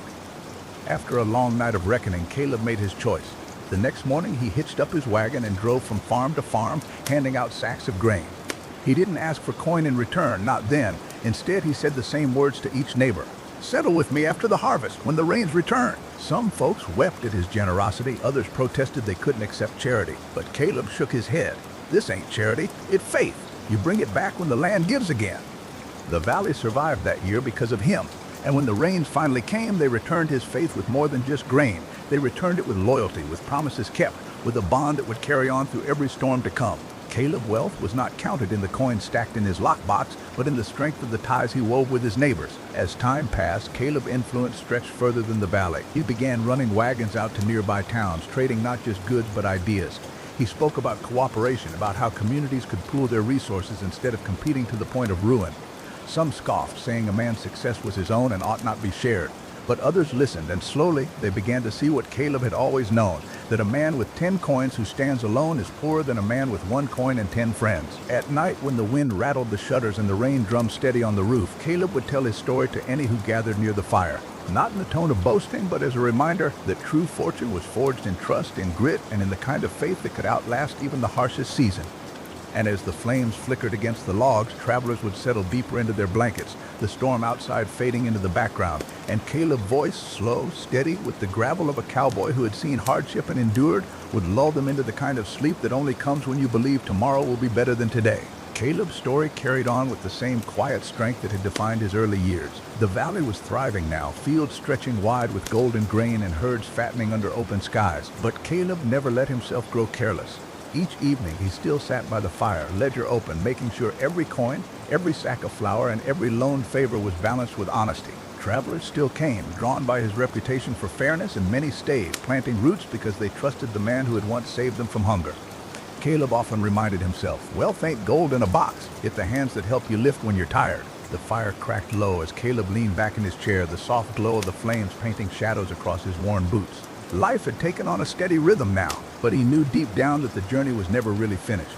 Every season brought new challenges, new people wandering into the valley with their hopes and their burdens, and Caleb felt it was his duty to guide them the way others had once guided him. He was no preacher, no sheriff, no official man of letters, but in the eyes of those who came here, he was something more powerful, a living example that hard work, fairness, and steady patience could turn barren soil into a garden of plenty. When newcomers arrived, families dragging wagons with wheels patched in 3 places, men with calloused hands but empty pockets, widows with nothing but children clinging to their skirts, Caleb would sit them down by the fire. He never rushed. He'd pour them coffee if the night was cold, water if the day had been hot, and he would listen. That was his greatest gift, listening. Folks often said just being heard by him was like laying down a heavy load they'd carried too long. He'd nod, stroke his beard thoughtfully, and then ask questions that made people see themselves clearer than before. Once he had listened, he'd set about helping. Sometimes that meant offering a patch of land and a share of seed. Sometimes it was a loan, small but enough to carry them through a hard winter. Sometimes it was simply encouragement, reminding a man that he already had the strength inside him to climb out of the hole he'd fallen into. Caleb knew well enough that not every debt was meant to be repaid in coins. A debt of gratitude often grew into a bond far stronger, and bonds were what wove this community together like threads in a warm quilt. One cold autumn evening, a young couple named Ruth and Samuel stumbled into the valley. They had lost nearly everything in a flood that tore through their homestead downriver. Their hands were raw, their faces hollow from hunger, and Samuel's pride seemed shattered. Caleb noticed it right away. The way Samuel barely spoke, the way he sat with his shoulders hunched as though he were apologizing for even taking up space. Caleb asked them to sit by the fire, gave them bowls of stew, and waited until their breathing slowed from the frantic rhythm of survival. Ruth explained their plight, her voice steady but tinged with sorrow. She carried the strength of both of them at that moment, while Samuel stared into the flames as if they might judge him. When she finished, silence fell heavy. Caleb studied the couple for a long time before finally speaking. Land can wash away, tools can break, but grit, he said, his voice deep and calm, grit don't wash away unless you let it. You two still got each other and you've come here. That tells me you haven't lost your fight. Not completely. Samuel's eyes flicked up, surprised, as though Caleb had seen something in him he thought long gone. Caleb leaned forward. I'll give you a piece of land, small but good soil, a team of oxen to help you start again, and seed for planting come spring. You'll owe me a share of the harvest, but only once you put back enough for yourselves. No man builds a fortune if his belly empty. Ruth, tears spilled, quiet but relieved. Samuel straightened a little, as though Caleb's words had given him permission to rise from his own ashes. They shook hands, and Caleb knew then that another seed, one not of corn or wheat but of hope, had been planted in the valley. As seasons passed, Ruth and Samuel became pillars of the growing community. Samuel regained his confidence, turning into one of the finest carpenters around, and Ruth ran a small bakery that filled the air with the smell of bread every morning. Caleb often smiled when he passed their home, knowing their children would grow up never fearing the hunger their parents once faced. And so it went. Each person who came into Caleb's life left changed, but Caleb himself was changed too. He never grew arrogant, but he did feel the weight of responsibility. Sometimes, late at night, when the campfire was nothing but embers and the valley lay quiet under starlight, he wondered why fate had chosen him to be the steward of all this. He had once been just another wanderer, a man with nothing but determination and a stubborn refusal to quit. Now, others looked to him as though he were the mountain itself, immovable, strong, everlasting. Yet Caleb knew better. He was flesh and bone, with doubts and fears that crept in when no one was watching. He often remembered his early failures, the nights he had gone to sleep hungry, the mornings when frost had killed entire fields. Those memories kept him humble. They reminded him that wealth was never guaranteed, no matter how much a man had built. Wealth was like fire, useful, comforting, powerful, but only if tended carefully. Neglect it and it would vanish. Grow reckless and it would consume everything. One rainy night, a storm unlike any the valley had seen in years rolled through. The river swelled, thunder cracked like a war drum, and winds bent trees nearly to the ground. Caleb stood at his window, lantern in hand, watching as rain pounded the earth. He knew storms tested not just the strength of the soil, but the strength of the people. Sure enough, the very next day, folks came to him with worries. Barns had lost roofs, fences had collapsed, and crops lay flattened in muddy fields. Caleb wasted no time. He rallied the able-bodied men and women, dividing them into groups to rebuild fences, patch roofs, and salvage whatever harvest could be saved. He worked alongside them, his hands blistering, his clothes soaked through, but he never slowed. When exhaustion threatened to drag others down, they looked to Caleb and found renewed strength. He had a way of making people believe that if he could keep going, so could they. In the weeks after the storm, the valley grew stronger than ever. People realized that wealth wasn't just the grain in the silos or the coins in the strongbox. It was the resilience they had when they stood shoulder to shoulder, helping one another. Caleb, standing at the center of it all, felt pride swell in his chest. Not the pride of vanity, but the pride of a father watching his children grow into something greater than himself. As the fire burned low that night, Caleb's thoughts wandered again. He imagined future generations sitting under these same stars, telling stories of the early days, of how one man's stubborn belief in honesty and hard work had carved a haven out of wilderness. He hoped they would carry those lessons forward, adding their own chapters to the story, never forgetting that true wealth was measured not by gold, but by the lives uplifted, the hands held, and the community built. And with that thought, Caleb closed his eyes, listening to the crackle of the fire, the soft murmur of rain still dripping from the eaves, and the steady heartbeat of a valley that had learned how to turn struggle into strength and strength into peace. The long trail of Amos Whitaker out, where the plains stretched so wide they near touched the sky, there lived a man named Amos Whitaker. He wasn't no gunslinger, no outlaw, not even a ranch baron with herds blotting the horizon. He was just a wiry fellow with a steady gaze and the quiet patience of a man who'd seen too many winters to rush at life. Amos had been a ranch hand most of his days, mending fences, driving cattle, and working under men who measured success in head count and acres. But Amos had something different in his bones. He believed true wealth wasn't in the size of your herd, but in the way you managed what you had. Most hands, come payday, spent their wages quick, whiskey, cards, or boots they didn't need. Amos, he'd sit by the fire, roll his pay in a small cloth pouch and tuck it away. "A dollar saved is a fence post set," he'd mutter. Nobody listened much. They figured he was just a miser, too tight-fisted to enjoy his own sweat. But Amos was studying. Nights, when the bunkhouse quieted, he'd pore over old newspapers, learning about cattle prices, grain costs, and even bank rates. He'd trace the ups and downs like a trail map, seeing patterns others ignored. His fellow cowhands laughed, saying the market weren't no place for a ranch hand. But Amos kept steady, learning that patience and foresight were the real tools of wealth. His break came one dry summer when drought scorched the prairie. Cattle prices plummeted, ranchers selling herds cheap just to keep water in their wells. Amos saw opportunity. He pooled together his savings, small though they were, and bought a dozen head at a fraction of their worth. Folks called him foolish. What good were half-starved cows in a dying land? But Amos had watched the weather, seen the clouds gather indifferent that year.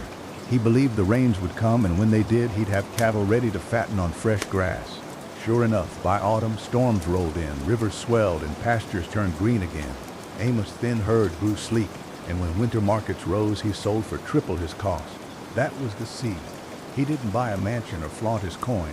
He bought more head, leased a small pasture, and started working for himself. It weren't easy. Nights he slept under the stars, fighting wolves and mending his own fences. But every dollar went back into building something steady. Over time, Amos built not just a herd, but a way of thinking that spread quiet through the territory.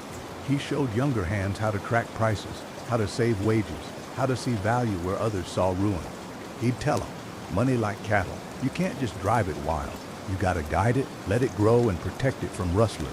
As his wealth grew, Amos did something unexpected. He built a schoolhouse. Not a fancy one, just timber walls, a roof, and a bell. But in that room, children of ranchers and drifters alike learned numbers, reading, and how markets work. Amos believed knowledge was the greatest herd a man could raise. There came a time when the railroads pushed deeper west, changing everything. Land values shifted, trade routes opened, and fortunes were made overnight. Many ranchers rushed to sell, afraid of taxes and new laws. But Amos, he studied carefully. Instead of selling, he leased sections of his land to the railroad itself, collecting steady payments while still running cattle on nearby ranges. It was a quiet move, but it turned his modest spread into a steady stream of wealth. He didn't gamble, didn't chase risky ventures, he just held steady, letting time do the heavy lifting. His neighbors, once skeptical, started coming by to ask advice. Amos never charged, just poured coffee and shared what he knew, save steady, spend wise, and let patience do its work. By the time Amos Whitaker was an old man, his name had become something of a legend, not for shootouts or riches flaunted, but for the way he lived. Modest cabin, simple meals, and a reputation built on fairness. His herd numbered in the thousands, his land stretched wide, and his investments in railroads, mills, and banks paid more than he could ever spend. But he never saw wealth as an end. He saw it as a tool to keep families fed through hard winters, to build schools and churches, to give young ranch hands a chance to rise above just day wages. When he passed, folks gathered from counties around, not to mourn, but to tell stories. Stories of a man who'd shown them that finance weren't just numbers on paper. It was the way you managed your life, your choices, and your future.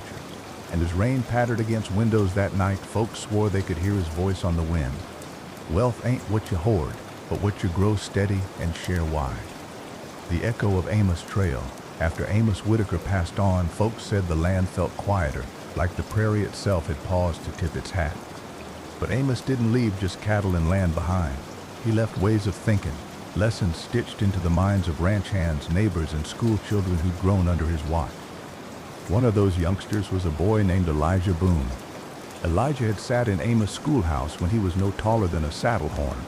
He'd listened close when Amos talked about money flowing like rivers and how a man had to learn where those rivers were running if he wanted to drink deep.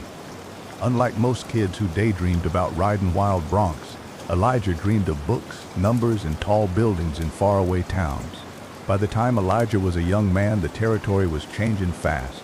Oil had been struck in patches of Texas and Oklahoma, and men were rushing in like bees to honey. Fortunes rose and fell overnight, and the chaos of it all lured dreamers from every corner of the frontier. Now, most ranchers steered clear of oil. Too messy, too risky, and too far from what they knew. But Elijah remembered Amos' steady voice. Don't fear the new. Study it, learn it, then move when the time right. So Elijah didn't rush. He worked odd jobs, saved every dollar, and read every newspaper he could get his hands on. He even traveled to Dallas once just to sit in the back of a banker office watching men haggle over oil leases like they were cattle contracts. It was on a rainy autumn evening that Elijah made his move. He'd saved enough to buy a small patch of land folks had written off as worthless, rocky soil, poor grazing. But Elijah wasn't buying for cattle. He'd studied maps, listened to whispers, and knew the ground beneath had oil veins running shallow. Sure enough, within a year, a driller struck black gold on that very plot. Neighbors thought it was pure luck, but Elijah knew it was patience, Amos' way of letting time and knowledge do the heavy lifting. With that strike, Elijah could have sold out and lived high, like many did. But he remembered Amos sitting by the fire, warning against squandering quick riches. So Elijah reinvested. He bought more land, not for cattle, but for leases. He let oil companies do the dirty work while he collected steady payments, just like Amos had done with the railroad years before. Now, wealth poured in faster than Elijah ever imagined, but instead of letting it drown him, he channeled it. He built a bank in the nearest town, not a grand marble hall, but a sturdy brick building where farmers, ranchers, and shopkeepers could deposit their earnings without fear of being cheated. On the wall, he hung a framed photo of Amos Whitaker, the man who'd shown him another way to measure success. Elijah Bank became more than a place for coin. It became a hub for advice, for loans given fair, for investments in mills, schools, and even roads. Folks started saying Elijah didn't just drill for oil, he drilled for opportunity, pulling wealth out of places most had overlooked. But Elijah wasn't the only one carrying Amos' torch. There was Clara Jensen, the daughter of a poor trapper who'd wandered into Amos' schoolhouse years ago with shoes near falling apart. Amos had taught her numbers, same as anyone else, but he'd also told her this: a sharp mind like a sharp knife, don't leave it rusting in a drawer. Clara took that to heart. When she grew older, Clara didn't marry into a ranch like most expected. Instead, she opened a general store in a small town near the foothills. At first, it was just sacks of flour, salt, and beans. But Clara watched trade routes, studied rail schedules, and slowly expanded her stock. She carried tools, cloth, and even ledger books for ranchers trying to keep track of their accounts. Her store became a crossroads of commerce, and soon she opened 2 more in nearby towns.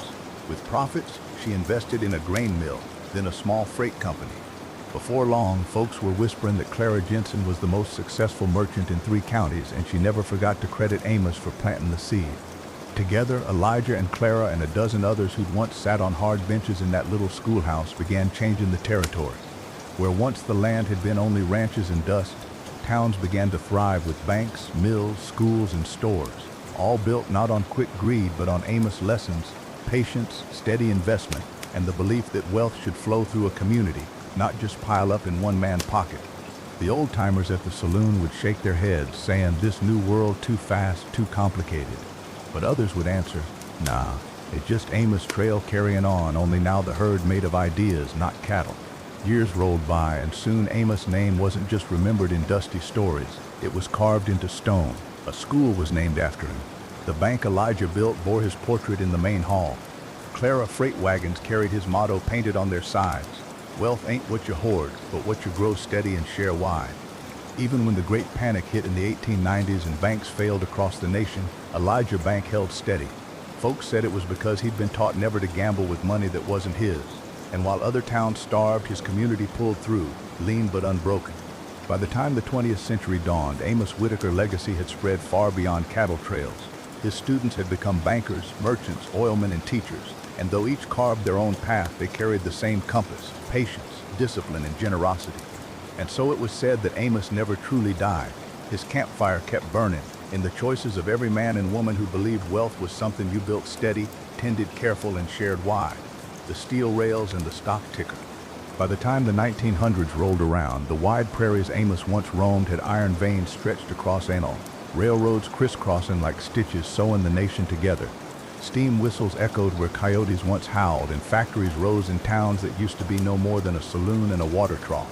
Amos' pupils, now older and seasoned, found themselves facing a new world. Elijah Boone oil fields were pumping steady. Clara Jensen freight wagons were humming along, and both of them knew the game had shifted. It wasn't just about cattle or oil anymore. It was about industry, steel, coal, electricity, and the hum of machines. Some folks were scared stiff of it. They said it was too big, too fast, too far removed from the honest sweat of the ranch. But Elijah and Clara remembered the way Amos had warned them: the world changes, and you can either complain about the dust or learn how to ride the wind it kicks up. So they leaned into the wind. Elijah took some of his oil profits and bought stock in a company laying new steel rails across the Midwest. He didn't jump in blind. No, sir. He traveled to Pittsburgh, sat in smoky offices, and asked questions until even the slickest businessmen got uncomfortable. Then, when he was satisfied the company was solid, he put in his money. For years, dividends rolled in like the tide, steady and strong. Folks in town whispered that Elijah must have struck luck twice in a lifetime. But he'd shake his head, sitting on the bank porch with his pipe, and murmur, "Luck just the name people give patience when they don't understand it." Clara, meanwhile, saw opportunity in the way goods were moving. Railroads could move freight faster than wagons ever could, and she knew her freight company would be left in the dust if she didn't adapt. So she sold her wagons, every last one, and bought shares in a new shipping line that worked hand in hand with the railroads. Some townsfolk thought she'd lost her mind. "Clara, you're throwing away a sure thing," they said. But within 5 years, her stake in that shipping line made her more money than her wagons ever could. And she wasn't just wealthier, she was freer. Her time spent advising, investing, and teaching younger merchants who came seeking her wisdom. Then came the stock ticker. For the first time, a man or woman could sit in an office hundreds of miles from the action and watch the rise and fall of fortunes roll across a strip of paper. It was like hearing hoofbeats of invisible herds stampeding through cities far away. Elijah was cautious. He'd seen too many dreamers gamble everything on rumors, but he also knew there was power in understanding the flow of that ticker tape. So he hired a young clerk, a bookish fellow named Martin, to track the numbers day by day, writing them into ledgers and comparing them against the weather, harvests, and rail schedules. Before long, Elijah could spot patterns others missed.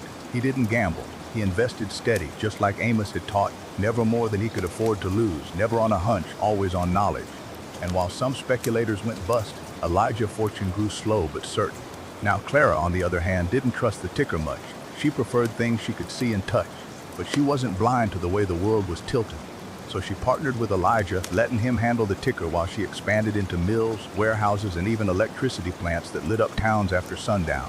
Together, they built something more than businesses. They built a network, a web of trust, investment, and opportunity that stretched across counties and states. And all of it, every brick, beam, and barrel could be traced back to that old campfire where Amos Whitaker first spun his lessons about patience, discipline, and char and prosperity. But the turn of the century wasn't all bright lights and prosperity. Trouble brewed, same as it always did. The panic of 1907 hit like a dry wind before a storm. Banks toppled, stock markets crashed, and men who thought themselves kings were begging in the streets. Elijah Bank shook, but it didn't fall. Why? Because Amos' voice still echoed in his ears. Don't loan money to men who bet it all on a roll of the dice. Loan it to men who plant seeds. So Elijah depositors stayed safe, and while other banks slammed their doors shut, his kept the lantern burning. Clara Mills stayed open too because she'd built them on practical needs, grain, flour, and goods folks couldn't live without, even in hard times. While the rest of the country clawed at the dirt, their town stood steady, like a lone oak in a prairie storm. Years later, when folks looked back, they realized something. Amos hadn't just taught his students how to make money. He taught them how to survive storms. Wealth, he'd said, was more than numbers on a ledger. It was resilience, community, and having something that lasts when the winds shift. And so, in the flicker of oil lamps and the clatter of typewriters, his legacy lived on, in the rails that cut across the land, in the stock tickers chattering like cicadas, and in the steady heartbeat of towns that refused to fall. The roar of the 20s. By the time the 1920s dawned, the world felt like it had been reborn. The Great War was over, and though it left scars deep and raw, folks were hungry for life again. Cities pulsed with new energy, radios crackled with jazz, and the automobile turned dusty country lanes into ribbons of opportunity. Elijah Boone was gray now, his once lean frame softened by years of sitting behind ledgers instead of saddles, but his mind still sharp as a steel spur. He watched the world rush forward, cars, airplanes, electric lights bright enough to turn midnight into midday, and he couldn't help but smile. Clara Jensen, too, had silver streaks in her hair, though her step was spry and her eyes fierce. She managed her businesses with the same steel backbone she had when she'd first traded her wagons for stock shares. Her warehouses now stretched along riversides, filled with goods that railroads and trucks ferried to every corner of the country. But they both knew a storm was brewing, even in all the noise and sparkle of the jazz age.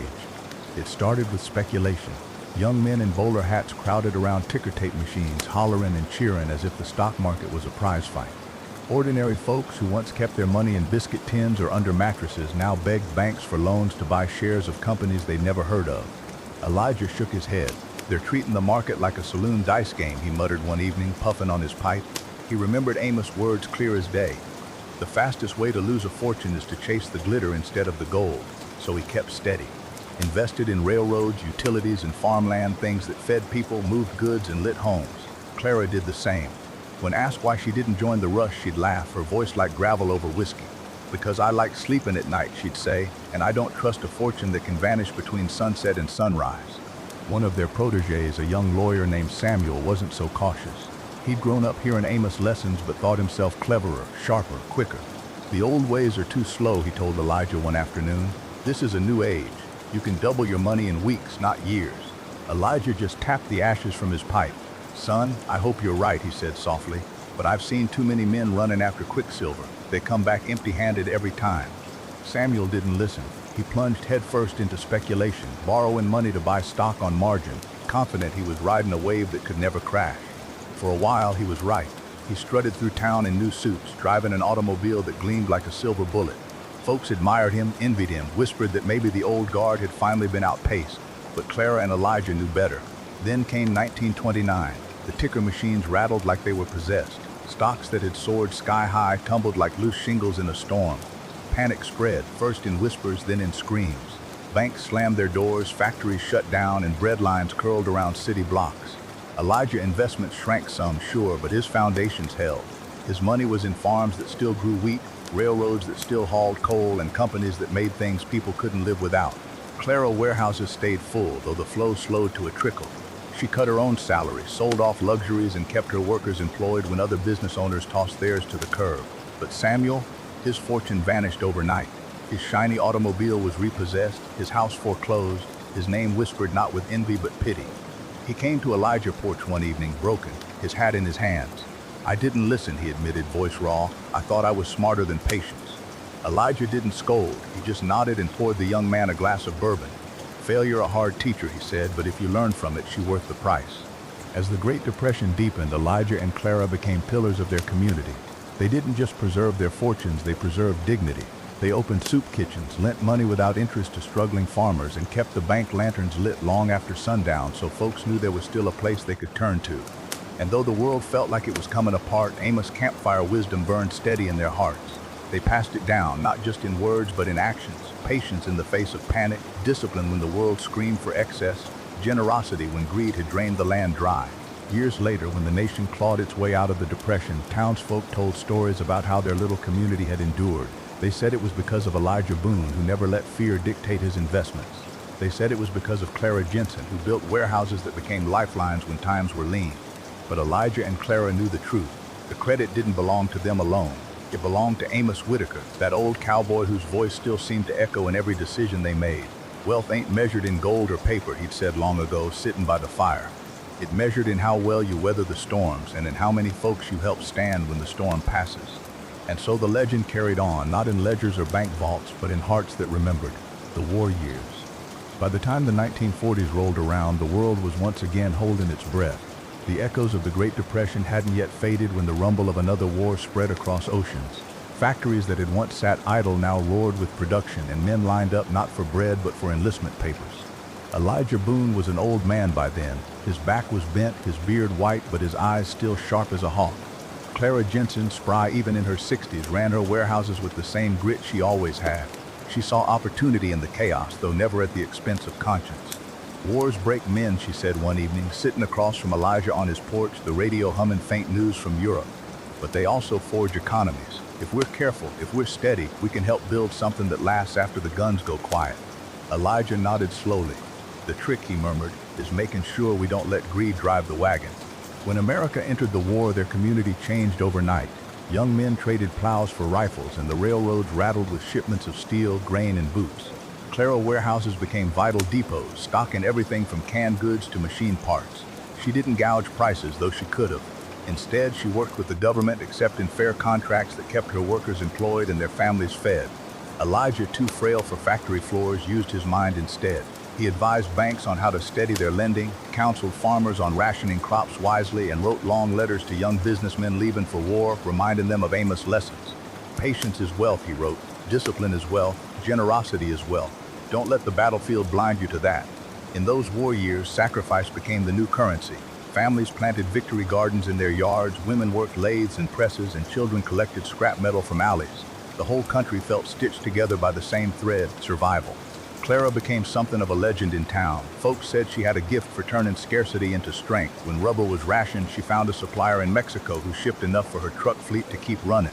When sugar vanished, she struck a deal with a farmer in Cuba. Adaptation, she'd tell her workers, ain't about being clever for a day. It's about staying steady for decades. The war raged on, and telegrams with bad news darkened too many doorsteps. Elijah lost his grandson in France. Clara wept when she heard of young Samuel Jr., the son of that ambitious lawyer who'd once chased speculation, fallen in the Pacific.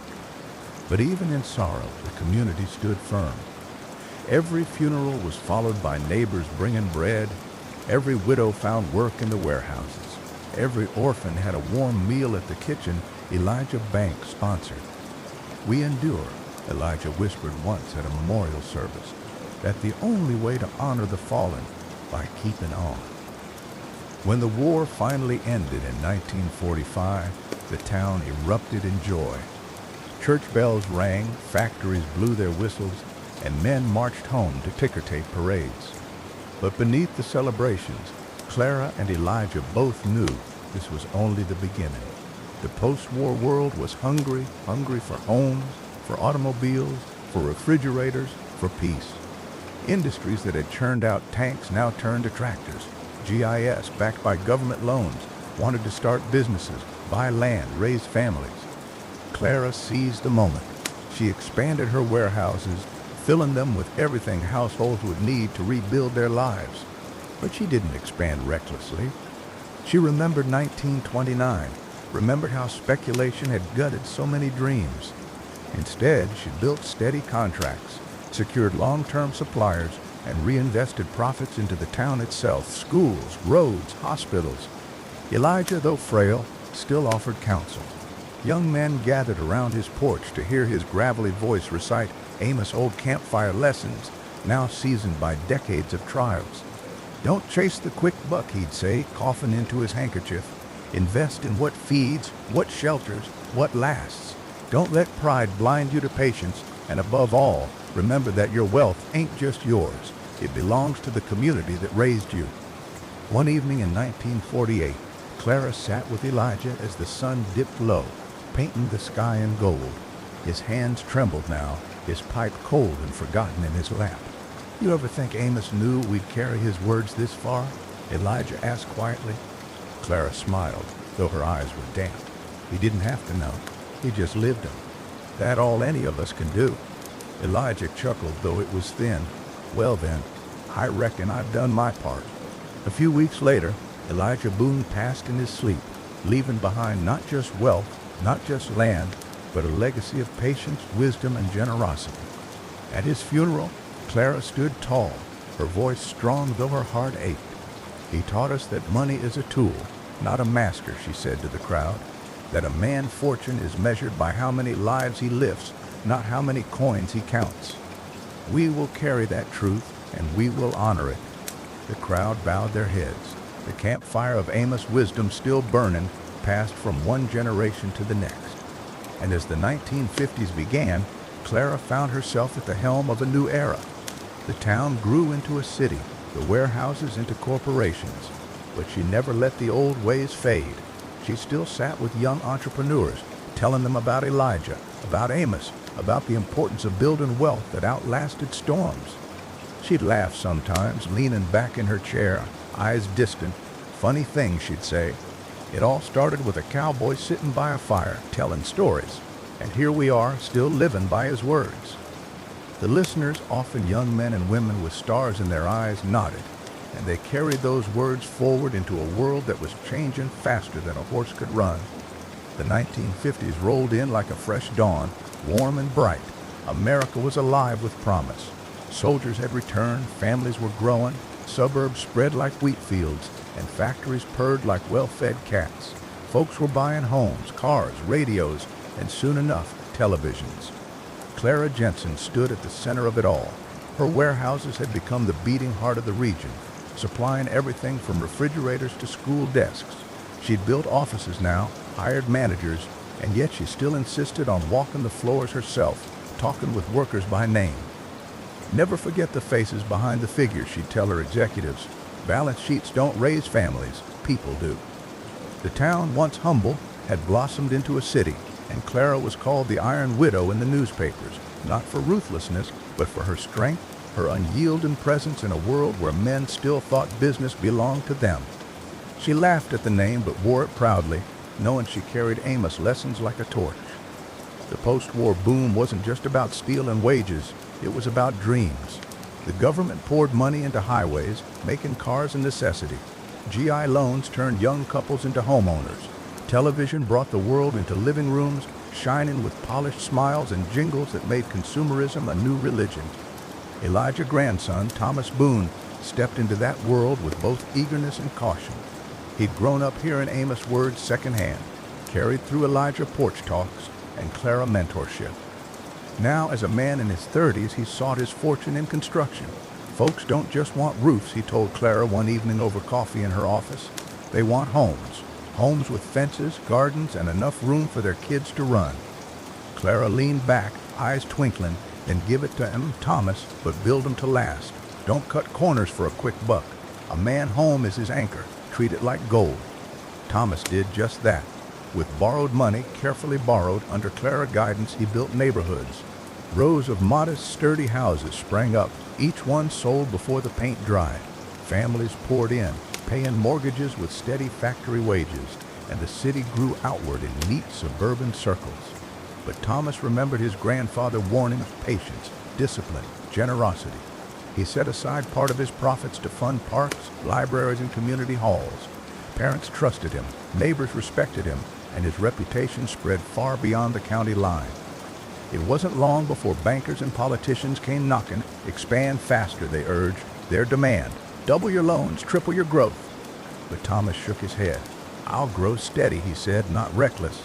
That patience kept him safe when interest rates jumped in the late 50s, sinking over-eager developers who had borrowed too deep. Thomas weathered the storm. His neighborhood still standing proud, his debts paid on time. Folks whispered that the Boone name carried luck, but Thomas knew better. It wasn't luck, it was legacy. Meanwhile, Clara, now in her 70s, found herself less on warehouse floors and more at university halls.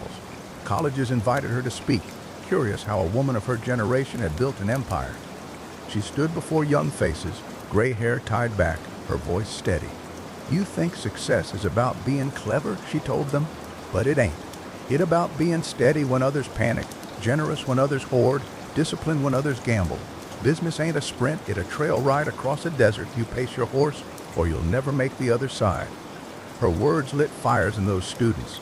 Some chased Wall Street, others started small shops, but many carried her voice in their heads long after graduation. The 1960s brought change faster than anyone could saddle. Music filled the airwaves, civil rights movements shook the streets, and young people questioned everything their parents had built. Thomas watched his workers' sons march with protest signs, his daughters speak of equality and opportunity. At first he worried. "Will they tear down what we've built?" he asked Clara, now frail but sharp as ever. She smiled, slow and thoughtful. "Every generation asks that, Thomas. Don't fear their questions. Fear only the silence that comes when no one willing to ask them." He nodded, realizing that wealth wasn't just about money or houses. It was about building a society worth living in. So he funded scholarships for local youth, regardless of color or creed. He opened his construction business to hire those often left out. And though it ruffled feathers, he stood firm. Fortune, he told his children one night by the fire, ain't measured by what you hoard, it measured by the bridges you build. In those years, the campfire stories of Amos Boone still lingered like smoke on the wind. Thomas told them to his own children, who listened wide-eyed as he spoke of a cowboy who'd once sat under stars, warning of greed and teaching patience.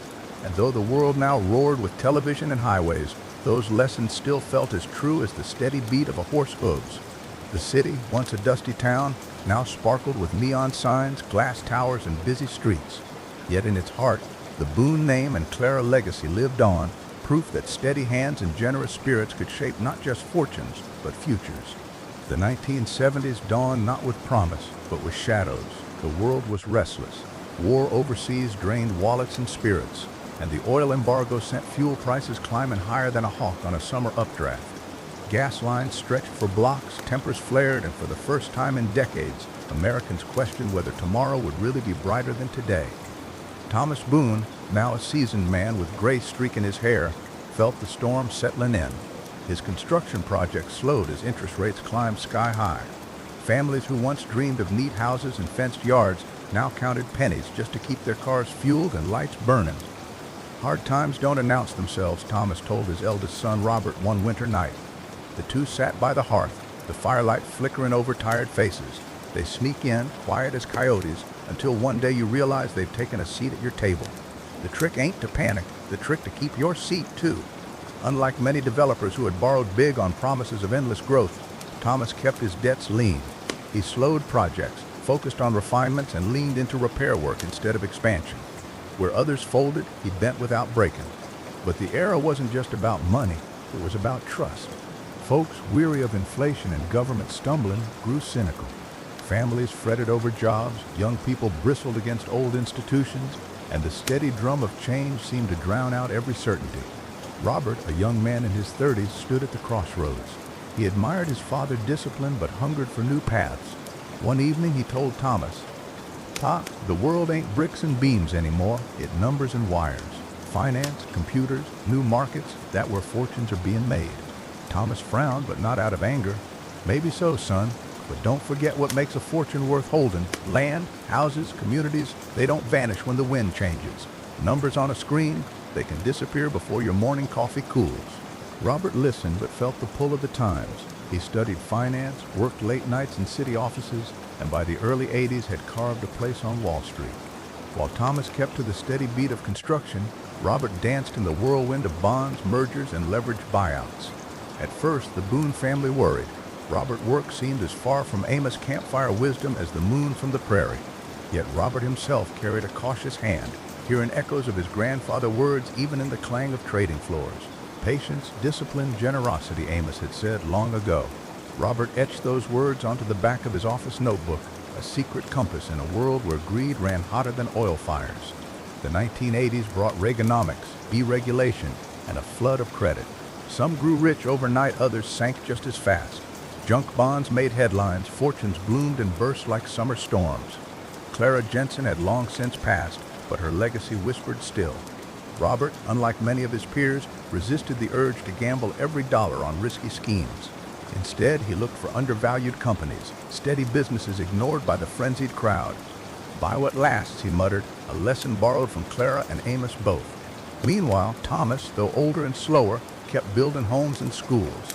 He chuckled when he read about his son Wall Street exploits. "You can dress up money in fancy suits," he'd say, "but it still boils down to trust and time." The Boone family faced their toughest trial yet when a recession in the early 80s shuttered factories and bled jobs. Families abandoned homes, towns struggled, and once busy streets fell quiet. Thomas refused to lay off his crews entirely, even when profits thinned to paper. "These men built with me," he told Robert, "and I won't cast them aside when the wind turns cold." He took on repair contracts for the city, even when they barely broke even, just to keep his workers employed. Robert, watching from Wall Street, felt a tug in his chest. Numbers and deals filled his days, but back home his father's stubborn loyalty reminded him that fortunes weren't measured only in dollars. One summer he returned, standing among rough hands and worn boots, watching his father joke with bricklayers despite his aching back. It was then Robert realized wealth was never meant to be silent.